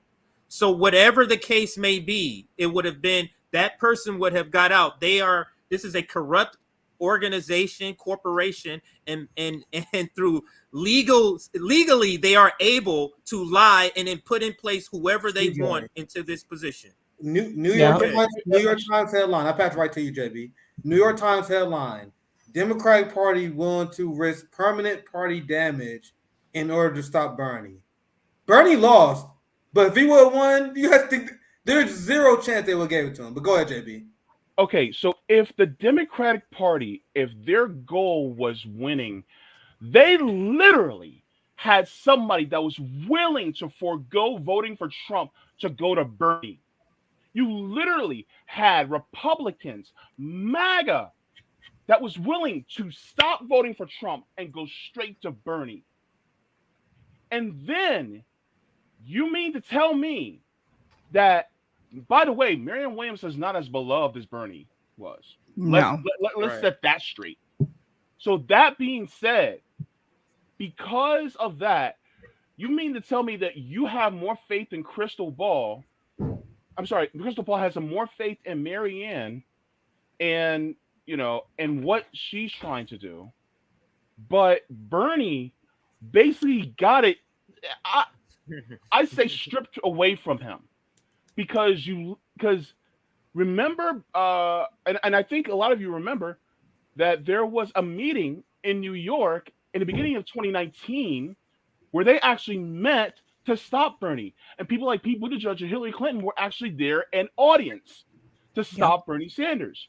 The key was never, ever to win. And so even if Marianne Williamson was that popular, do you think she would actually win in the Democratic Party? Hell to the no, because that means that she's veering too close to taking power away from the same oligarchs that literally command the Democratic Party into doing what they do. So no, it's not going to happen. And no, you can't actually push somebody through on the left through the Democratic Party, because it's been shown time and time again. Look at Dennis Kucinich. Look at Mike Gravel. Hell, and then look at Bernie Sanders twice. I had to go up a couple octaves on that twice because the Democratic Party look. What did Maya Angelou say? When someone tells you who they are the first time, believe them. The Democratic Party been telling you who they were, baby, for long ass time. Yep. So my question is, why in the hell doesn't Krystal listen? I will just say this. I think Krystal is assuming that all of us that came out in support of Bernie Sanders, at least like in the primaries, are going to do that again, not thinking about those of us that have left that Bernie train. And fundraising is important. Is Marianne Williamson going to be able to get as much individual donors as Bernie Sanders did? No. Not even as a Republican, no. No. It just, and Paul says Cynthia McKinney. Look, I've talked to Cynthia McKinney a couple of times. Cynthia McKinney will tell you exactly what goes on in the Democratic Party and why people like her and Dennis Kucinich are not a part of it. And I would like to see Krystal Ball interview her so Cynthia McKinney can explain to her that anybody who actually tries to fight and push back, they remove them. They get rid of them from the party. The people who go along to get along, those are the people that they keep. So that's important, I think, for people to know. So even someone like Marianne Williamson, if she really want to stay there, if she were to win, I don't think she would. If she really want to stay there, she's going to have to go along with Democrat establishment. Otherwise, they're going to push her out. And in reference to Bernie Sanders, Jesse Ventura told me in 2015, when he announced that he was going to run for 2016, he met with Bernie Sanders at the beginning of his campaign and said, if you lose to Hillary Clinton, are you willing to start a third party movement or a third party like campaign or whatever? And he said Bernie Sanders told him, no, if I lose, I will be supporting Hillary Clinton. So he told him that at the very beginning of the campaign. Guys, it's already been decided.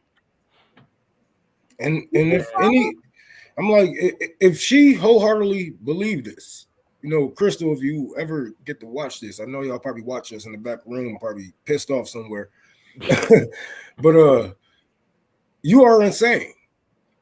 And all you voters are insane. Like, you have been trying this strategy with different names and different sprays of perfume and cologne over it, but it's the same strategy. And if you believe this can work, you are insane. You have been driven insane, and I don't know. Maybe she's insane. Maybe she isn't. Maybe her job is to drive you insane. Arguments. They lost a lot of teeth, as far as I'm concerned. You have to be able to show. I mean, and look, I adore Marianne, but it is going to be. It is almost as difficult to imagine a real victory there, in the same way as it is difficult to imagine a victory by any of the third-party candidates that I've admired and voted for. See, I don't agree with that. Or even a Bernie 2016. Tell me why. I don't agree with that at all. Because, we have the historical record. Like, Bernie came very close twice. We don't have a third party who came very close in modern history. That's the point. So, Ross Perot was the best example. And, even since that time, sort of things have changed. And also he was fairly the problem, and we can end it. We can listen to finish her answer, and then I'll say it. Yeah. In a lot of ways, corporate friendly is a different situation, but we have the record of Bernie coming quite close. And I'm not interested in raising an awareness, or I shouldn't say that. I am interested in the idea of raising awareness around issues. I'm more interested in actually winning the presidency and the powers that entails. that's never going to be that person who believes that I'm more interested in winning the power of the presidency is a person that's never going to be for the working class. Never. We do see It's nihilism. You guys heard that? that when even Yeah, a so Joe let me rewind that again. And she That's caught crazy. herself. She caught herself and made it better when she said, I don't think that, let me say, I do think that's okay too. She caught herself. Let's listen. modern history. So, I mean, Ross Perot was the best example. And, even since that time, sort of things have changed. And also he was like, fairly like in a lot of ways corporate friendly. It's a different situation. But we have the record of Bernie coming quite close.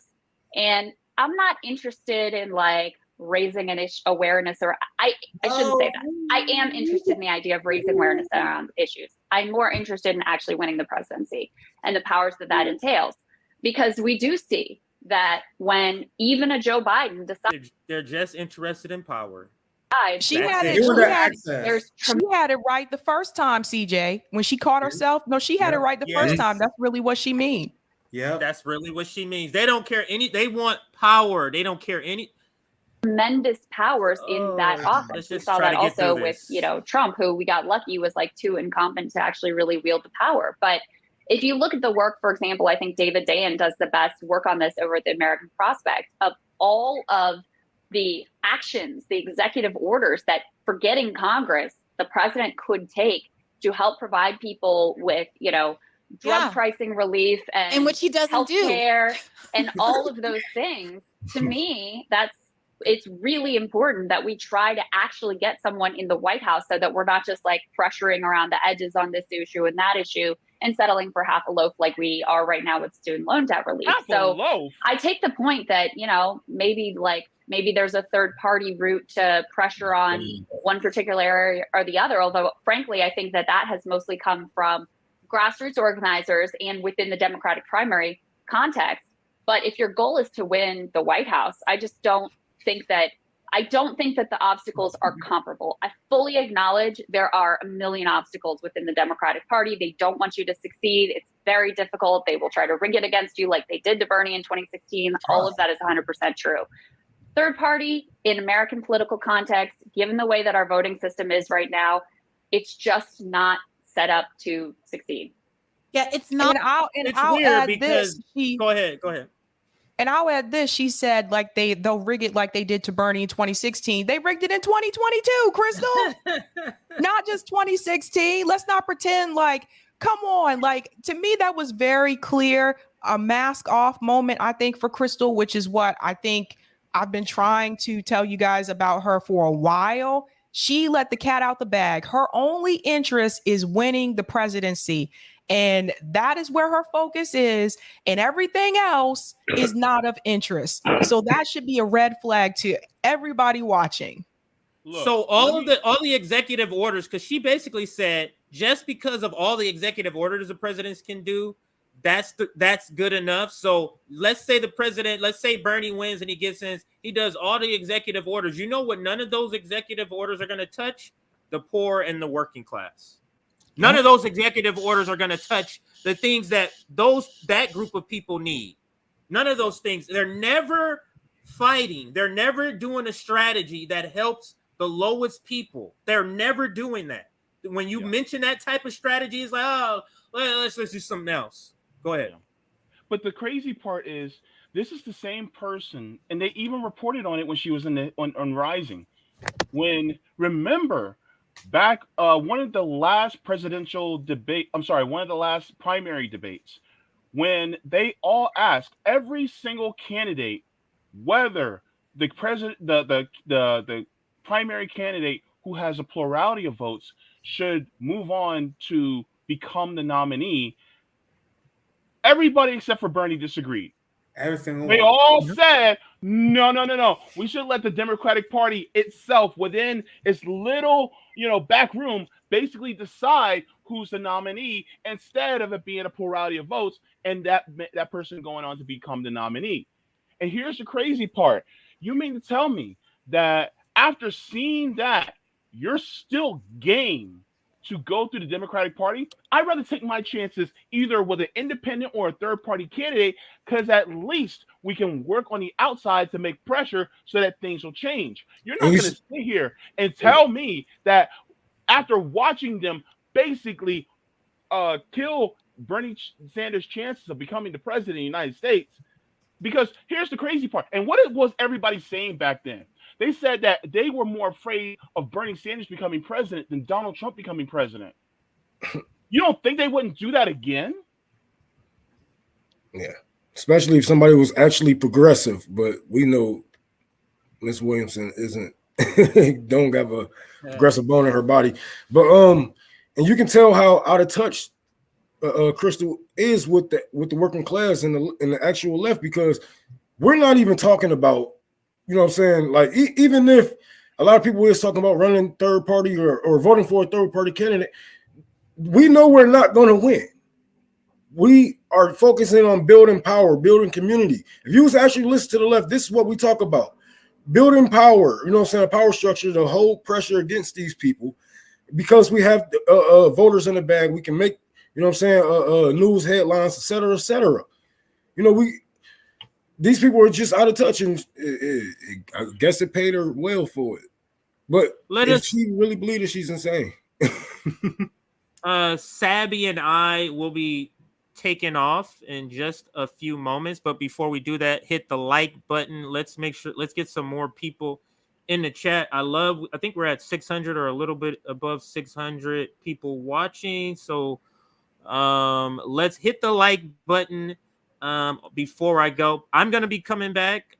Sabby, you want to say anything before you take off here? Just that I should be finished editing the Camp Data video footage by the end of this week. So I should have that posted by next week, so you guys can see like all the different like survival skills and skill sharing and things that we did at Camp Data. So I should have that coming up. And then I actually just found out it was supposed to happen tonight, but it'll be happening tomorrow.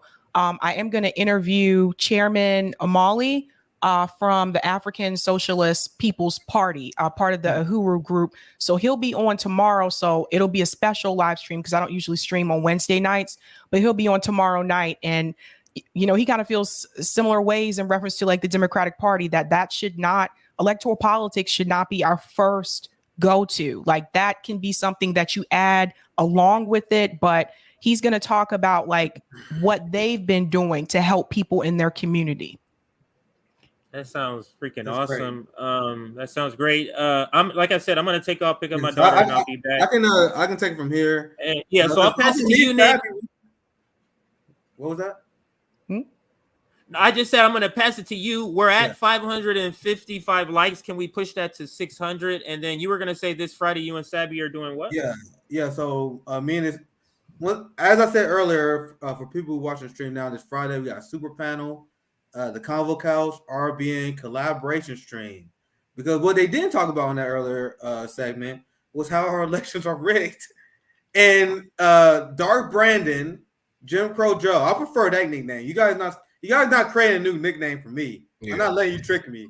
I'm still calling him Jim Crow Joe. Jim Crow Joe won't pretend you're fascist if you question our democracy. And we're gonna explain how our democracy is a sham. And there's no one better to have than the Convo Couch. We're also going to have Lucy join us as well. Misty Winston, you guys loved her. We had a great conversation last week. She's also going to join. It's going to be a super panel. So I'm looking forward to that show, Sabby. Any final words before you dip? And then we go through some super chats before I get to the last story. This is going to be a longer stream today because I don't know how long this next story is going to take. Sabby, go ahead. And that's pretty much it, other than I'll be live tonight, usual time at 7 p.m. And I'm also going to talk about the protests that happened in Prague over the weekend. So we'll talk about that as well. Other than that, I'm out. Bye. All right, Sabby. All right, thank you. I'm going to read some of the super chats before we get to the next story, because I have no idea how long it's going to take. I don't know how you guys doing on time, but I'm talking about how the next segment is going to be how the West lost. It's over. It's done. It's a wrap, son. We talk about it. I'll explain later. I'll explain. JB, what do you want? Do you want to say something? No. When you said it's over, a song came in my head. It's over. It's over now. Move over. It's my turn now. It's over. The game's shut down. Sorry. It is straight up over. Yeah. I want to see if I can find there's another data point I need for the story I've now thought of. All right, let's get to super chats. Thank you for their support. With our eyes rise as always. Consciousness, peace, Uhuru, Sal family. Thank you for that super chat. Thank you for the 499, John Walter. These two entertaining. Williamson is frustrating. Please put a space. Be you, bro. Express your individuality, but please, for love, it helps us. We need to force a primary within the party so we don't all have to allow Joe to run. Force the primary 2024. Unite online left. Another one for John. Thank you for the spaces this time. K and K are dumping for Mary hard. Also, it is BS that neither Briahna or Krystal, who both know Bernie, don't have him on to pressure him about his crappy statement last month and push him on the 2024 combo. We all know that Bernie, there's no way he would go on the show. Everyone for that. Oh, simping hard for Bernie. I think that was the correction. Thank you for the super chats. Thank you for $5. Chris, the next left candidate has to go further than what Bernie Sanders did. They're going to have to name names on corruption. Shake it up. For sure. Another African People's Socialist Party shout out. Thank you for super chat. $5. Thank you for $2, Susan. So glad you're calling out Ball and the BS. Oh, I think we just correct the record. I don't know if you called out. Thank you for $2, Susan. Bernie wouldn't talk to Kyle. Ain't that some shit? Thank you for $10. If 70% of Republicans and Dem voters want Medicare for all, negotiated drug prices, end the wars, tax the billionaires, and vote third party, which offer this can win. Form 1, run on that. Thank you guys for super chat. I'm gonna get to the story just because this is a long live stream, and I think you guys will enjoy this. I'm looking forward to you guys' contribution. We're gonna talk about how the West lost, and do you guys remember how RBN got this right? Like, there's gonna be a lot of leftists in a few years going like, oh yeah, I was calling this the Ukraine-Russia proxy war out because we knew the doom on the global working class this was going to cause. Like, there were so many progressives, the Bernie Sanders leftists, they believe that we can defeat Putin and we're going to win an economic war and we're going to install freedom in Ukraine. This is what they really believe. And remember the question we asked JB and Ron? We was like, hey guys, what is Europe going to do in the winter? What is the plan? Considering that Germany get a large amount of gas from Russia, what is the long-term strategy? We was asking this question, and then whenever you ask this question, people was like, oh my God, stop asking questions. What are you, a Putin sympathizer? Asking questions. So now Putin is like, Putin is by this time, he's like, you guys are fucking idiots. They read the West, and I had a conversation with Jackson where we were debating, like, did the West do this on purpose? Like, was this a controlled demolition of the working class? Or was they really so dumb that they thought they was going to win an economic war against Russia? Because now Russia, who has been more than nice. Do you guys understand that? Man. Do you guys understand how nice Russia has been throughout this entire conflict? At any given time, they could have made life get really hard for Germany. Now you got Russia putting the foot on the pedal here. Russia halts gas supplies to Europe until Western sanctions are lifted. Which I was wondering, why didn't you guys do this at any point in time? Because Russia's argument is, hey guys, you guys are putting a lot of sanctions on us. It's taking a lot of our supplies and a lot of our resources to maintain this gas flow to you guys. It would be a shame if we cut this off. Why should we pay for this for you guys when you guys are trying to destroy us? You guys are literally turning down peace deals, convincing Zelensky and the Ukraine not taking deals. So why should we do that? Right? So now the neoliberal class and a lot of independent progressives are just now catching up where we have been the entire part of the crisis, where we're like, what are we going to do for the workers who are caught between this fight between the two capitalist powers? That was always my concern. And meanwhile, you got leftists who pretend they're anti-imperialists, who are cheering on this proxy war. They don't care what happens in Africa with their crop supplies. They don't care about the gas shortage that will happen in Europe. They legitimately don't care. They just wanted to defeat the evil Putin. That's it. Now, there are a lot of people that are waking up to this because now the reality hit home. We try to warn you. Now you got Europe protesting. Everyone. This is the West. The West Protesting NATO. has officially, and feel free to interrupt, guys. I know I'm ranting. No, it's good. There is a reason why the West have been censoring everybody on this issue, and why there's been an unanimous propaganda push where I just watched a Fox News segment where they sound just like MSNBC on Russia. I'm dead honest. I can pull up the clip. There's literally no difference between how they're covering this. And if you cover it differently, they're going to ask you. They're going to smear you because they are not in the right. Because people who were questioning the narrative of NATO was asking these questions about what about the consequences of the global working class? Because you guys want to expand NATO. Now you got the protests. And this is Wyatt Reed, friend of the show. We got him back on. Organizers are already negotiating with trade unions, entrepreneurs, farmers, mayors, transporters, because now a lot of people who don't pay attention in Europe, they're starting to feel this shit. I'm gonna show you guys some receipts. They're starting to feel it. And now, do you guys really think they give a fuck about sacrificing their livelihood for NATO? Hell no. One of the PMs just actually said she's gonna put Ukraine first. She don't care what her voters think. Yeah. That was Germany? Yeah, that German lady. I got the video. I may show it later in this segment.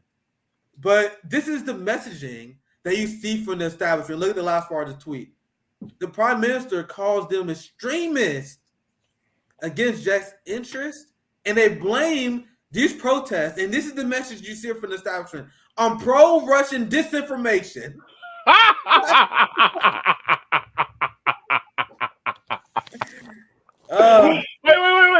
Wait. Hold up, Nick. You mean to tell me my overly inflated gas bill is now Russian propaganda? Is that what you're telling me right now? Oh, JB, get it right, okay? It's the Putin tax hike, okay? It's fucking Putin. You know, Joe Biden, Jim Crow Joe, he was really working on improving the quality of life of the global working class, and he was so close. JB, he was so close. And then Putin came. He was like, I'm gonna put the tax hike on you guys. And then that's when they call anyone. I've been called a Putin puppet, a Russian sympathizer, even though I criticize Putin as an anti-communist, because we had basic questions about this politics. Wait, hold up. It's like, oh, this bill, it's the Putin petrol. That's the reason why that my bill is so high. It's Putin's fault. So here's a print story. I can read just a paragraph for you guys. I don't see not one Russian flag in that whole protest. That's crazy how they saying they out there for Putin. Okay. And it's not just this protest, guys. Protests are popping up in Germany as well. You got Europe. The people are starting to wake up on what our leaders are asking them to do. Tens of thousands protest in Prague against Czech government, EU, and NATO. An estimated 70,000 people. It's not like a small. You know that Cuba. A color revolution when they're like, oh my God, the Cubans stand up against the government, and there was like 50 people there. They had to get a good angle. That's not this. It's 70,000 people. That's a lot of people. Yeah. Calling on the ruling coalition to do more to control soaring energy prices and voicing opposition to the European Union and NATO. And let me read this last part. Organizers of the demonstration from a number of look at this. Look how the mainstream media is reporting this. Demonstrating from the far right and French political groups, including the Communist Party. Look at the far right wingers and communists who are concerned that the government is throwing the working class under the bus for NATO. Fucking French right wingers and communists. You guys see the propaganda? The fringe people who don't want to freeze to death in the winter. Yeah, those people. Yeah, they really are asking their citizens to freeze to death and die for white supremacy, for the West supremacy, and people ain't having it. They like, you're gonna have to come to some type of peace deals. Like I said, it's gonna come down to your life and that. And like the West, I'm not even gonna sit here and act like a lot of you don't deserve it. The West do deserve it. We deserve to get invaded. We deserve to get nuked. We deserve everything that comes to us because for so long, you guys just wrote people off as collateral damage. You know what I'm saying? I always ask, you know what I'm saying? I always ask motherfuckers, tell motherfuckers, keep that same energy when it comes home, right? And now it is coming to the doorstep and they don't like it one bit, but it's going to get worse. And it's going to come here. It's going to get worse here. Yeah. It's going to get worse. But, yeah. That's all I got to say. And here's the crazy part. The fact that the West is willing, it's either one, either your people or NATO. Which one? And the governments are picking NATO. They're like, screw the people. We don't care about them. Let them freeze to death. That's exactly what's going on right now. And now the people are rising up and they're like, no, you need to pick us, not NATO. And guess what? That's what's going on. That's what it looks like, what I can see. All right, I'm gonna show you guys this receipt from the sanctions and the effect. So this is why I'm saying this game over. Great reporting by Fiorella Isabel, friend of the show. Sanctions against Russia are working. Against the UK, that is. Funny tweet. This is the result.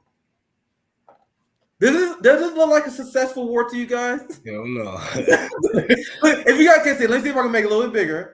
And if you guys are only listening to that, I know I do that. I barely actually watch the screen while I listen to podcasts. So. Damn, this is horrible. Look at the food prices up in the UK. All of them up by double digits. Energy bills up 80%. Ooh! 80%. Oh, damn. Russia, everything down. Oh, my Lord. Energy bills up 10%. Shit, I'd sacrifice that for a nice clean W. Shit. Meanwhile, Zelensky and European leaders, I'm gonna show you guys the receipt. I don't know what order I got, but you're gonna see a receipt later where Zelensky is like, "Y'all appreciate Europe for making the sacrifice. Hold strong, stay in there. Thank you for throwing your working class under the bus for our corruption. You know, we just increased our pay 70%. Thank you for that. We appreciate it." They threw their working class under the bus for a bunch of Nazis. Look at JB, it's only a handful of them, right? It's only a handful. Only a handful. And that's why I don't get that argument. Like, because if we had a Nazi sitting here a part of RBN, you guys would say that we are right wing. Right. And look at this. I mean, they're 200% increase. Go ahead, JB. Go ahead. No, I'm saying they're all up and through the United States government, but people don't want to talk about that either. Yeah. Here's another receipt on the energy crisis that is coming up. Let me pull it up here. At current prices, we estimate the energy bills would peak early next year at $500 a month for a typical European family, implying a 200% increase versus 2021. 500 euros? Guys, Holy this is crazy. That's this is crazy. wicked. The European leader just led their civilization off a cliff. And look, here Germany, JB. Now you can try. Look, here Germany. A lot of people haven't been paying attention. A lot of people have been propagandized, but now this shit hit. Now winter hit. Now people are saying what we've been saying for literally months. Literally, ever since March. We was like, guys, what about the winter? What is your long-term strategy for this? The West was like, we about and I remember I reported, like, when I was reporting on a war before they was just censoring everybody so crazy. I was saying, like, y'all don't want to go to war with Russia in the middle of a winter. Like, this is crazy. Like, y'all, you know what I'm saying? Like, y'all not trained for this type of shit. Y'all don't even have people that's trained for this type of shit. They really think people are gonna die for NATO and fucking Azov Battalion. Get the fuck out of here. Go ahead, Nick, hang on. I just looked up on the Google machine the value of a euro to a dollar. You remember how the euro was like $1.50 to our US dollar? Mm-hmm. The euro's now 99 cents to our $1. Damn. Yeah, the ruble is killing it. Meanwhile, like, bro, this sanction war has been a catastrophic disaster for the West. That's why they had to ban anyone who was speaking out, saying exactly what was going to happen. And it's crazy that people like Kyle Kalinske didn't understand what was going to happen here. Like when people like Kyle Kalinske, like, the Russian invasion is worse than as bad as the Iraq invasion. Like that's literally what he said. Like you got people cheerleading this on. You got Cenk Uygur cheering this on, and then how you not see the impact of the global working class it was going to cause? Russia actually had a reason to go in and save their people. We had no reason. A lot of actually, you know what I'm saying? Man, these people deserve prison time to be thrown under prisons for the shit that we have done, for the lies that they had told to get us in these situations in the first fucking place. Ain't nothing worse than going to war for 20-something years on a fucking lie. And not even with the right country. You guys didn't even have the balls to stand up to Saudi Arabia. So fuck this with the bullshit. I got a lot of great stuff to share. I'll pass right to you. Go ahead, JB. Go ahead. Let me ask you this. Have you guys ever washed a bowl and then the water hit the bowl, came out, and came right back at you? Oh, yeah. Or a spoon. Yeah. Don't you hate when that happens? This is the equivalent of what the West has done to Russia. Did Russia get a little bit wet? Yeah, but that shit went right back on the West. That's basically what happened. And it's just like, you got, and here's the thing. I think part of me thinks that they knew this was going to happen. They just didn't care. Oh, look, you want to see this, JB? I can't wait to get your guys' reaction to this. Oh, Lord, because show me. I'm going to show you guys, are they really this dumb? This is the EU president, if I get her title correct. If I'm not, this is her, February 2022. When, you know, they were viral, like, yes, we were going to destroy Putin. Von der Leyen, we're gonna be fine. You guys fear mongering over the winter. These fucking tankies fear mongering over the winter, nigga. We be fine. We be fine without that right, nigga. Fuck out of here. Meanwhile, now this is her now. Putin is using energy as a weapon.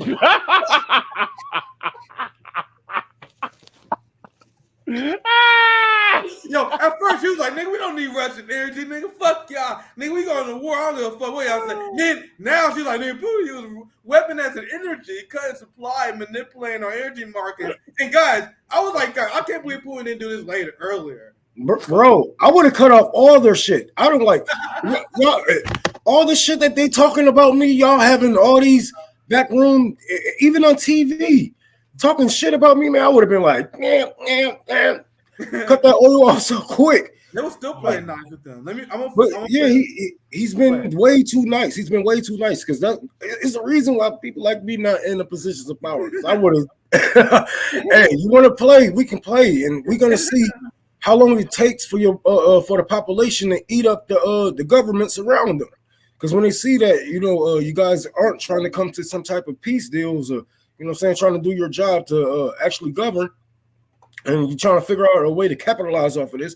Your proletarians bound to eat you up. They're bound to eat you up. And now these rich oligarchs who don't have to worry about heat or cold, food or shelter, are like, don't worry, guys. Let's stay strong. We didn't get through this together. We're in this together. They really want. He will fail. Europe will prevail. People are about to starve and freeze. This is the messaging coming from their unhinged oligarchs. And Ben Noren called this out because this is the actual tweet where she complained about Putin using energy. Here, actually, I want to see Margaret Kimberly's response. Yeah, pretty much the same thing. This is Margaret calling her out for her old quote. Everyone was like, hey, didn't you say? Remember what you said earlier? So that's what she's saying. And I think Ben Noren is saying the same thing. European imperialists are so ridiculous. The EU imposed brutal sanctions on Russia and pledged to boycott Russian energy. But now that Russia refuses to sell Europe its energy, like I said, which is Russia's right. I'm surprised they waited this long because they wanted to negotiate. The EU claims it is using energy as a weapon. You say you didn't want it, as Norris calls out here. And this is Zelensky. And feel free to interrupt me, guys. But here's Zelensky. This is what he said a few days ago. He tells Europe to prepare for a difficult winter with oil gas supplies. He like, you think I'm going to negotiate for peace? Not happening. I appreciate you guys staying for Europe remind me of that goddamn SpongeBob. He like, thank you for staying for Ukrainians and throwing your own people under the bus. We deeply appreciate it. This reminds me of that SpongeBob episode when he went to Sandy house for the first time and he didn't know that she breathed air. He's like, Europe basically like, I don't need it. I don't need it. Shit. So now Zelensky and Ukrainian politicians are already sounding the alarm. They are warning their Western corrupt oligarch friends. Because Ukraine is so corrupt, they're like, why are you letting these motherfuckers protest you? Why not just go full fascist? They literally confused. Like, why are you letting them stand against us? Yeah. Like, we just ban our political parties here. We ban media opposition. Just do that. God, just do that. Because now here is reports of the Ukraine foreign minister, or this one, who's a psychopath. Have you ever seen this person tweets? The Ukraine foreign minister is a psychopath.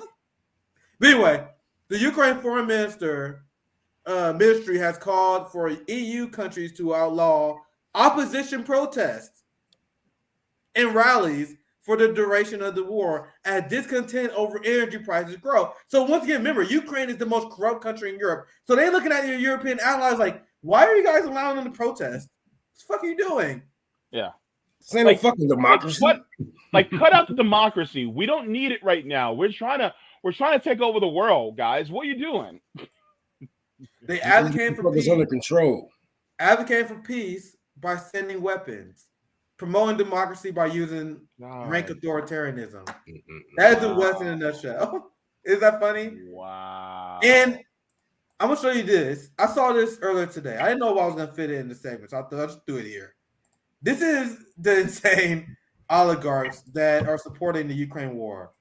Imagine if Putin said this. This is Liz Truss. Am I saying that right? Liz Truss? She is the new British Prime Minister. Now that Boris Johnson is gone. Isn't that funny, guys? Remember, JB? I can't help but say it. Remember when the Russian-Ukraine proxy war started? And the West was like, this is going to be the end of Putin.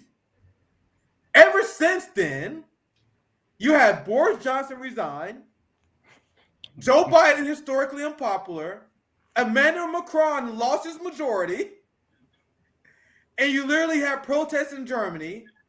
So, hey, it seems like Putin was just okay. It seems like you guys miscalculated. That is me. So, actually, I didn't have the audio. Let me play the audio because it's only 50 seconds. Yeah. So imagine if Putin said this, where the new prime minister of the UK, they're now saying, I'll be okay. I'm ready to launch a nuclear war. I'm down for whatever, baby. I'm down to destroy humanity for this shit. I'm 100% down. Let me play the video. You'll be ushered into a room very privately at number 10. Will be laid out in front of you what are called the letters of last resort. Your orders to our Trident boat captain on whether you, Prime Minister Liz Truss, is giving the order to unleash our nuclear weapons. It would mean global annihilation. I won't ask you, would you press the button? You will say yes. But faced with that task, I would feel physically sick. How does that thought make you feel? I think it's an important duty of the Prime Minister. I'm ready to do that. Who the fuck is clapping? Do you not understanding that she just threatened your fucking life? Bruh, what? Bro, she literally just said, as the leader of the UK, I am willing to destroy humanity for our interests. So please imagine the West outrage. Imagine if Putin, JB, went up there and was like, in order to achieve Russian interests, yeah, I want to destroy the world. Imagine the reaction. That is the new prime minister, the new one, who said that she's down for nukes. Yes, queen. Nuke that humanity, girl, Boston. Look, what did I say in a tweet? I said a tweet a few months ago. I said this world is literally being ran by supervillains. Y'all thought that I was wrong. Look, remember Captain Planet, the Planeteers, that one blonde lady with the short haircut and Captain Planet, the Planeteers? Bruh, that's what she reminds me of. Like, she wanted to destroy everybody. Like, some of these people are cartoonishly vile. Yeah. It's just like, what? And then Yeah, and it's so then easy. like I'm like, who put their hands up to clap? I want to know Did they not hear this man say global annihilation? Did they not hear this man say? Like, did the people actually hear what she just This is said? why people don't like British people. No. Remember, it was Boris Johnson in the UK that called for, they stopped Zelensky. Look, here's his headline. The decision to scuttle the deal coincided with Boris Johnson's April's visit to Kiev, during which he reportedly urged Zelensky to break off talks with Russia. So, you know that psychopathic state you got, they keep telling you Russia and China is? That's the United States and UK. They want global conflict and nuclear war. That is not an exaggeration. So I'll play the video and I want to give you guys thoughts, because this is a great breakdown by Jeffrey Sachs here, talking about how we want this conflict. We want nuclear war. The United States is the biggest threat to global peace and stability, hands down. So let me play the video, and I want you guys to chime in. I'm trying to get through the receipts a little bit faster because I still got a little bit thing to share. So let's get to this one here. The war in Ukraine, just to finish the introductory view, could have been avoided and should have been avoided through diplomacy. What President Putin of Russia was saying for years was, do not expand NATO into the Black Sea, not to Ukraine, much less to Georgia, which, if people look on the map, straight across to the eastern edge of the Black Sea. Russia said, this will surround us, this will jeopardize our security, let us have diplomacy. The United States rejected all diplomacy. I tried to contact the White House at the end of 2021. In fact, I did contact the White House and said, there will be war unless the U.S. enters diplomatic talks with President Putin over this question of NATO enlargement. I was told the U.S. will never do that. That is off the table. And it was off the table. Now we have a war that's extraordinarily dangerous, and we are taking exactly the same tactics in East Asia that led to the war in Ukraine. We're organizing alliances, building up weaponry, trash talking China, having Speaker Pelosi fly to Taiwan when the Chinese government said, please lower the temperature, lower the tensions. We say, no, we do what we want, and now send more arms. This is a recipe for yet another war. And to my mind, it's terrifying. We are at the 60th anniversary of the Cuban Missile Crisis, which I've studied all my life, and I've written a book about the aftermath. We are driving to the precipice, and we are filled with our enthusiasm as we do so, and it's just unaccountably dangerous and wrong-headed, the whole approach of U.S. foreign policy. The U.S. is going to lose. Like, we're going to lose so bad. Like, there is no coming back from this. You can't come back from this. And the only way we're going to, bring tensions down between these nations is by getting rid of the leaders that put us in these situations. Like, I know a lot of people like to be like, okay, well, I'm just gonna get a community garden, I'm gonna do this and that. I'm not shitting on any idea. All those ideas are good, but what good is a community garden when everything in it is radioactive, right? So we're gonna have to really come up with our plans and ideas to getting rid of these people and saving our own asses. Because they got places to go. They got bunkers that can survive nukes. We don't. Well said. JB, you have anything else you want to add before I move on? Yeah, gosh. I honestly do think that the military industrial complex is so money hungry right now that they're thinking about the huge boom economically they got from participating in World War II, and they're like, we need something like that again. And it feels like, yeah, we know that this is what's going on, but we need this. And they view the whole of us as a population as just collateral damage to be used in order to achieve those ends.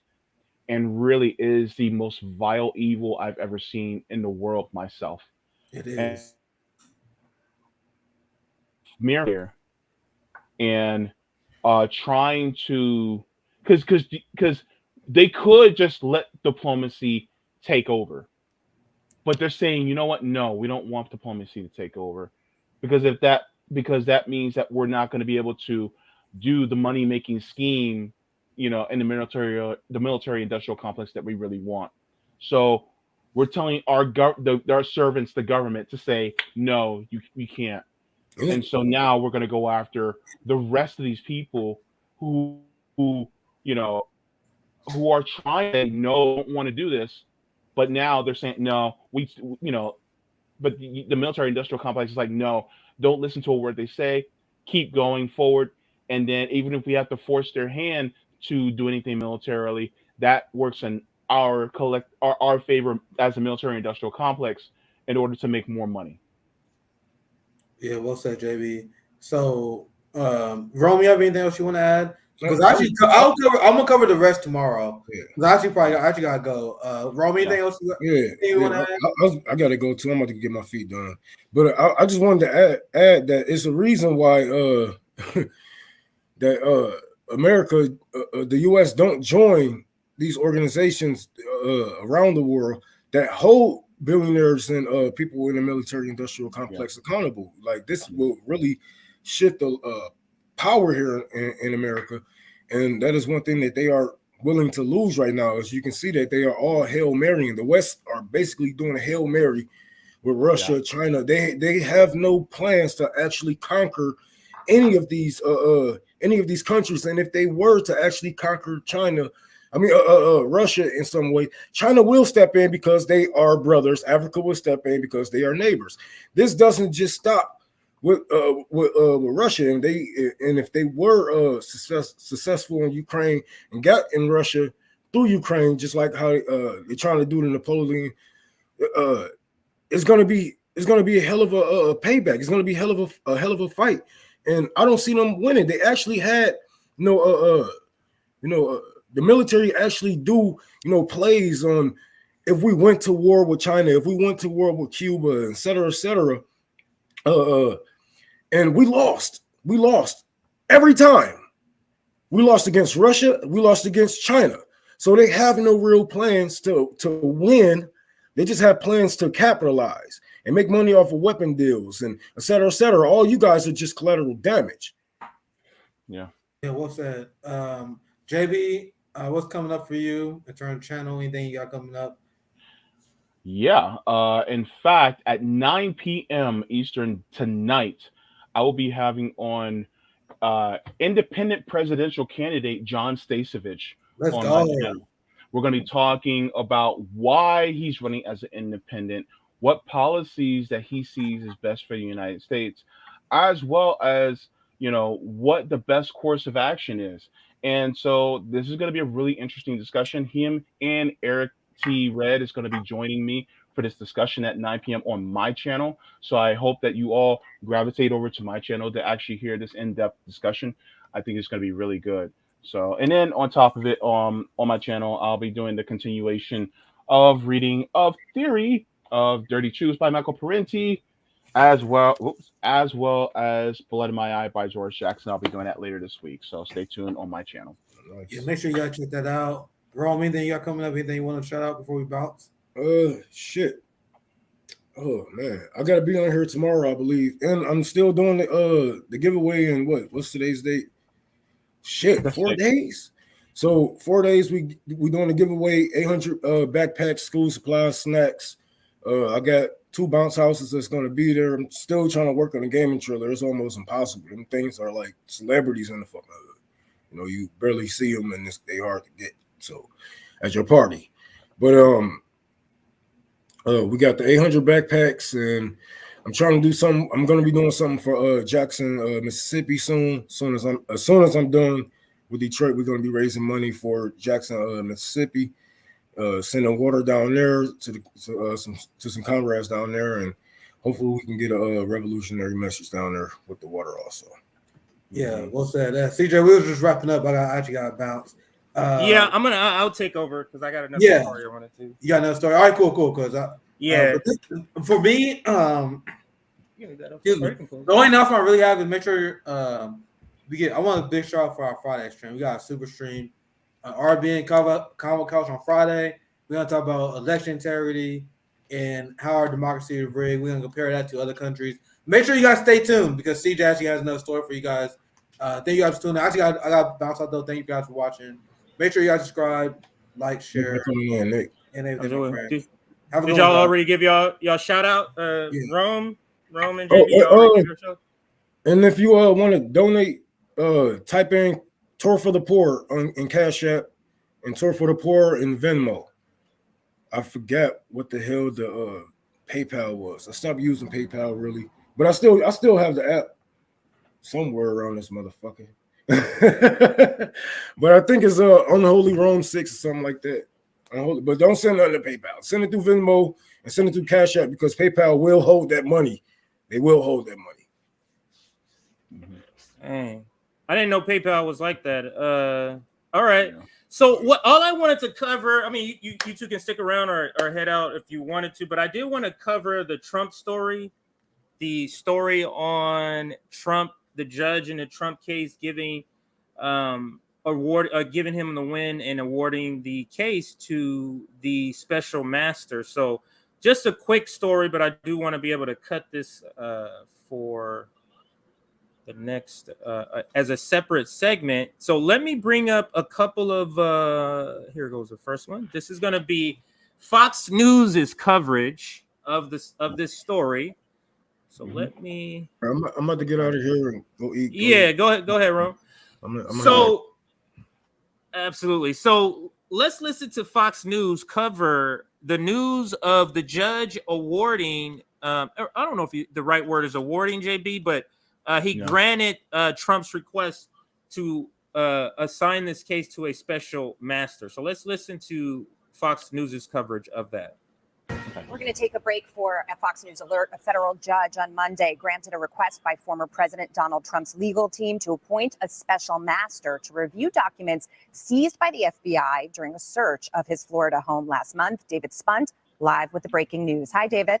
Hi, Jackie. Hi, everyone. This coming in from South Florida right now. Judge Eileen Cannon, federal judge, signed this order today. A little bit surprising on Labor Day, federal holiday, but did grant a special master, which means a third-party neutral arbiter will now come in and look at those documents taken from Mar-a-Lago by the federal government, by the FBI on August 8th. Look at those documents and see if any of those documents need to be returned that may be outside the scope of the investigation. In plain English, this means potentially a retired judge or an attorney not connected to this case will come in. They may have to get security clearance given the nature of this case, and this will slow down the investigation. This will slow down DOJ's investigation. We are waiting for some kind of comment from the Department of Justice. They did not believe a special master was in order. They believe they had their own neutral third-party filter team already look through the documents to make sure that there was a neutral perspective on behalf of the Justice Department. But former President Donald Trump's team said, we don't want someone connected to the Justice Department in any way, shape, or form. We want a neutral third-party arbiter to come in. Judge Eileen Cannon agreed with this. So essentially, this just means before Friday, she issued this order that before September 9th on Friday, both parties must come up with a list of special master candidates.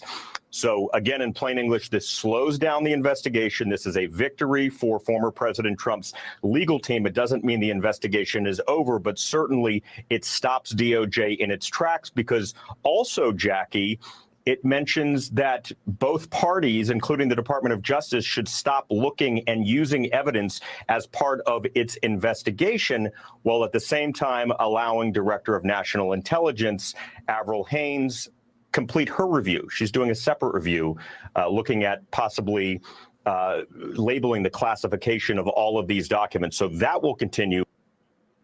So that's Fox News's representation of this story. But JB, did you hear about this story yet? And if so, what are your I know we're not that invested in this story because we're not that invested in this character named Donald Trump because he is a character playing a role. But what do you think of this special master being or Trump winning his request for a special master? I think this kind of perpetuates a what's the word I want to use? It perpetuates a distraction, right? Because the thing is did Trump do something wrong? There's a lot of stuff he did wrong. And my thing is like, if it's almost like they're grasping at straws in order to just keep it in the news, right? They really wanted to get Trump on anything. There's a lot of crimes against humanity that he did that he could have gotten him on, right? But they didn't. They could have impeached him on different war crimes that he committed. They could have did that, but they decided not to. So basically, he does something similar to, I guess, what Hillary Clinton did with her emails, and then suddenly it's like, oh, well, we have to go after him because we have to keep this in the news, and it's like, this is the birdie you need to look at without, while we're doing other stuff in the background that you can't see. That's what it feels like. It feels like a distraction to me.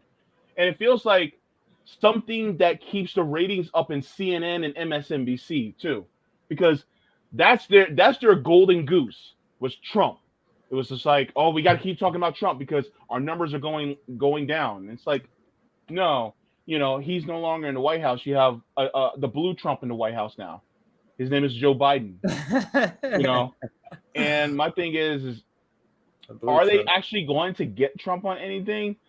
No, because that means they would literally have to go and get Biden. I mean, Henry Cuellar had his home raided by the FBI too, and nobody's talking about that. Yeah, they went out and campaigned for him.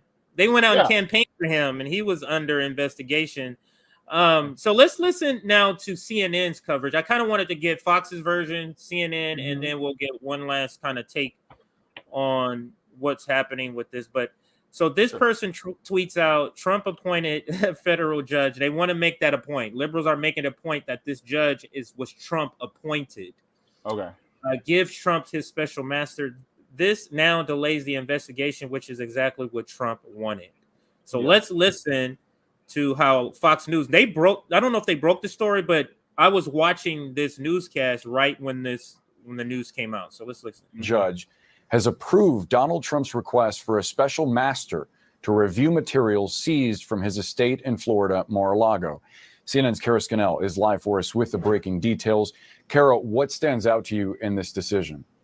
Well, Boris, the judge here, after hearing arguments on Thursday, coming out with this ruling today on Labor Day, in which she says that she is appointing the special master that the former president had requested to review these documents that were seized at Mar-a-Lago, which we learned a bit more about last week. There are thousands of pages of documents and hundreds of classified documents. So the judge saying that she will appoint a special master, that's a third-party independent person, to review the materials for any personal materials that may have been picked up in the search and for issues involving attorney-client and executive privilege. And that was the big request here by the former president's team, because he had wanted a special master to come in and review this for executive privilege. The government had opposed this because they said that they had an independent filter team of FBI agents who were not involved in the investigation look at these materials that were received, already separate them out.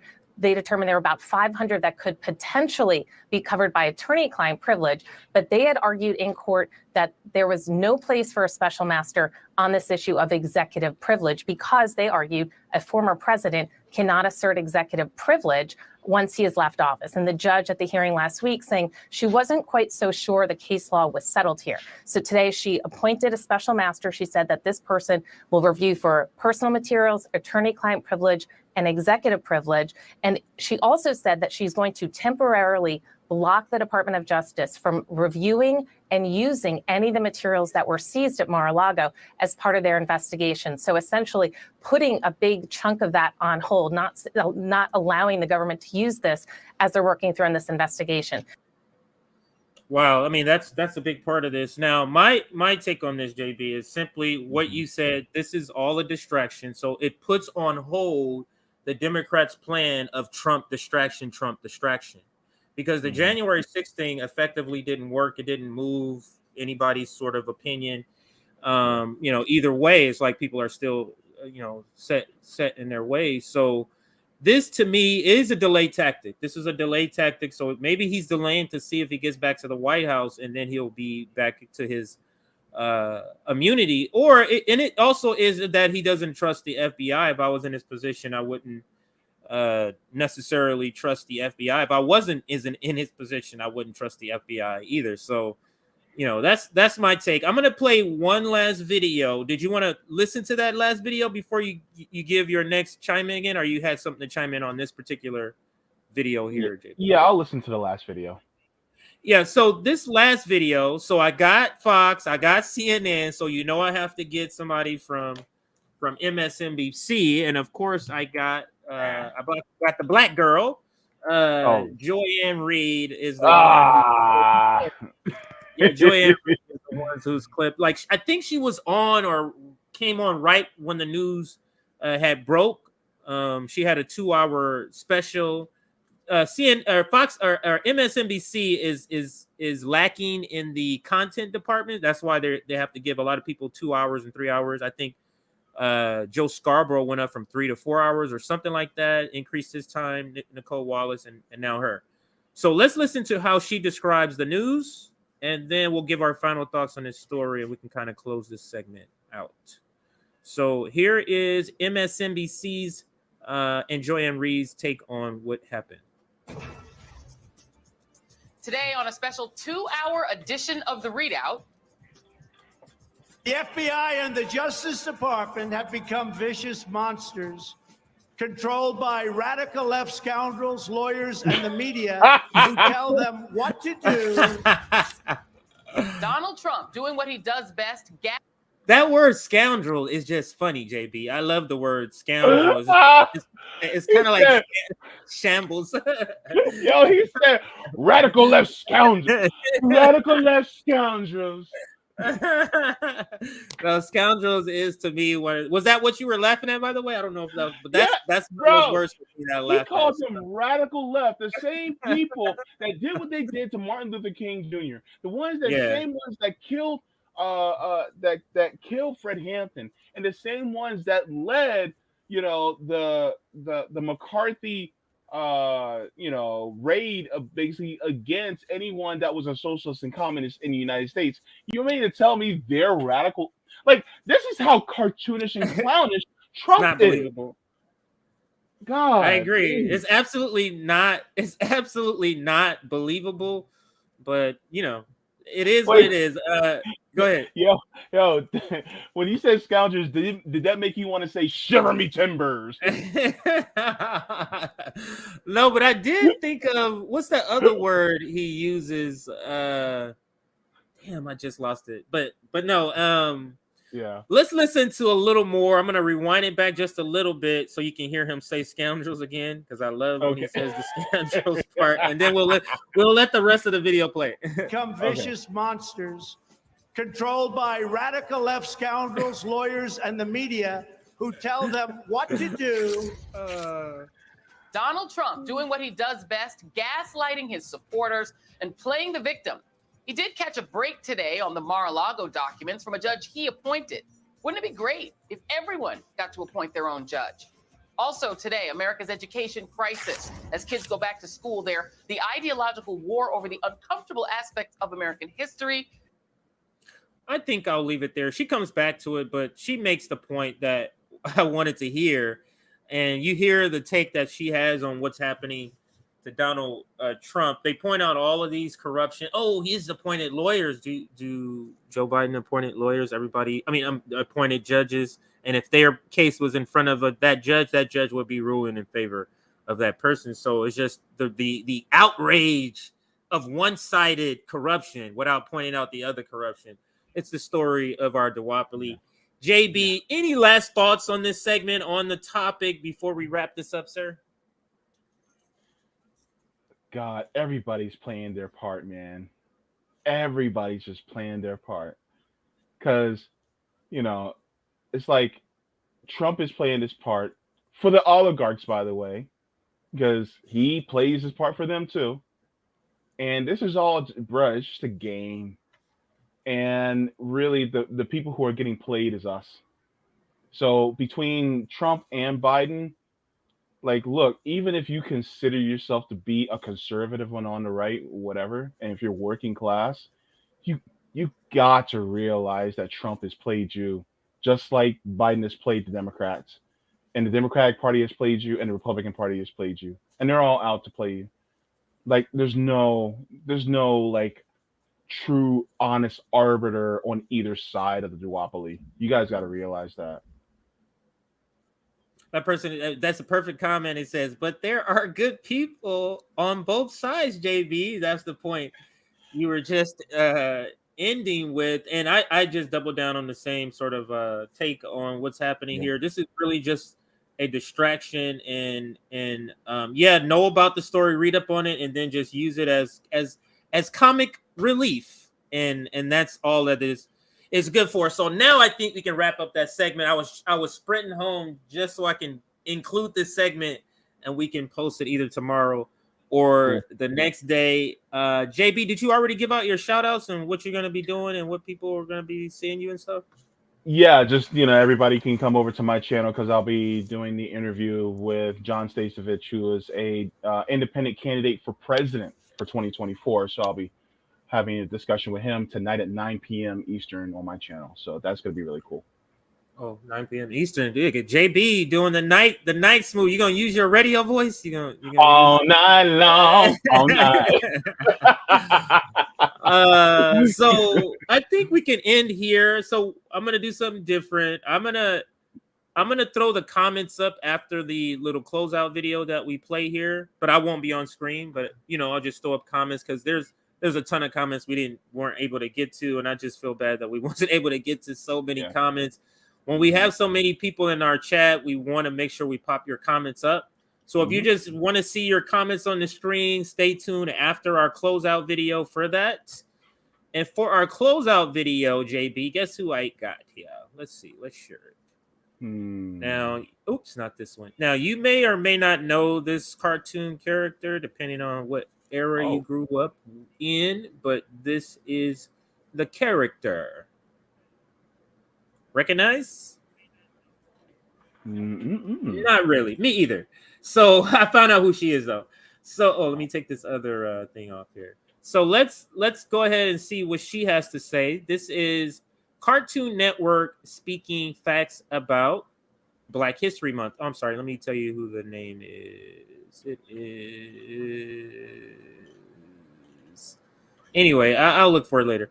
Anyway, so we're not going to be returning after the video. Your comments will be posted after this video plays. So have a great rest of your day. Make sure you check out JB tonight at 9, and make sure you check back with us tomorrow on RBN for more content. So we're signing off, JB and I, and here is Cartoon Network speaking a little bit of facts. These textbooks are incomplete. There were Black Roman warriors, Black medieval knights, Black classical musicians, Black cowboys, Black fighter pilots. Where are they? I worry about you humans because you only live, about 100 years? You rely on these stories to know your own history. Thanks to systemic racism, most of your storytellers prioritize white accomplishments, which leaves you with an incomplete picture. Ask yourself as you're learning history, who's telling the story? Was this modified to make white readers comfortable? Are major details being left out that would credit people of color and center their point of view? These textbooks are incomplete. There were Black Roman warriors, Black medieval knights, Black class...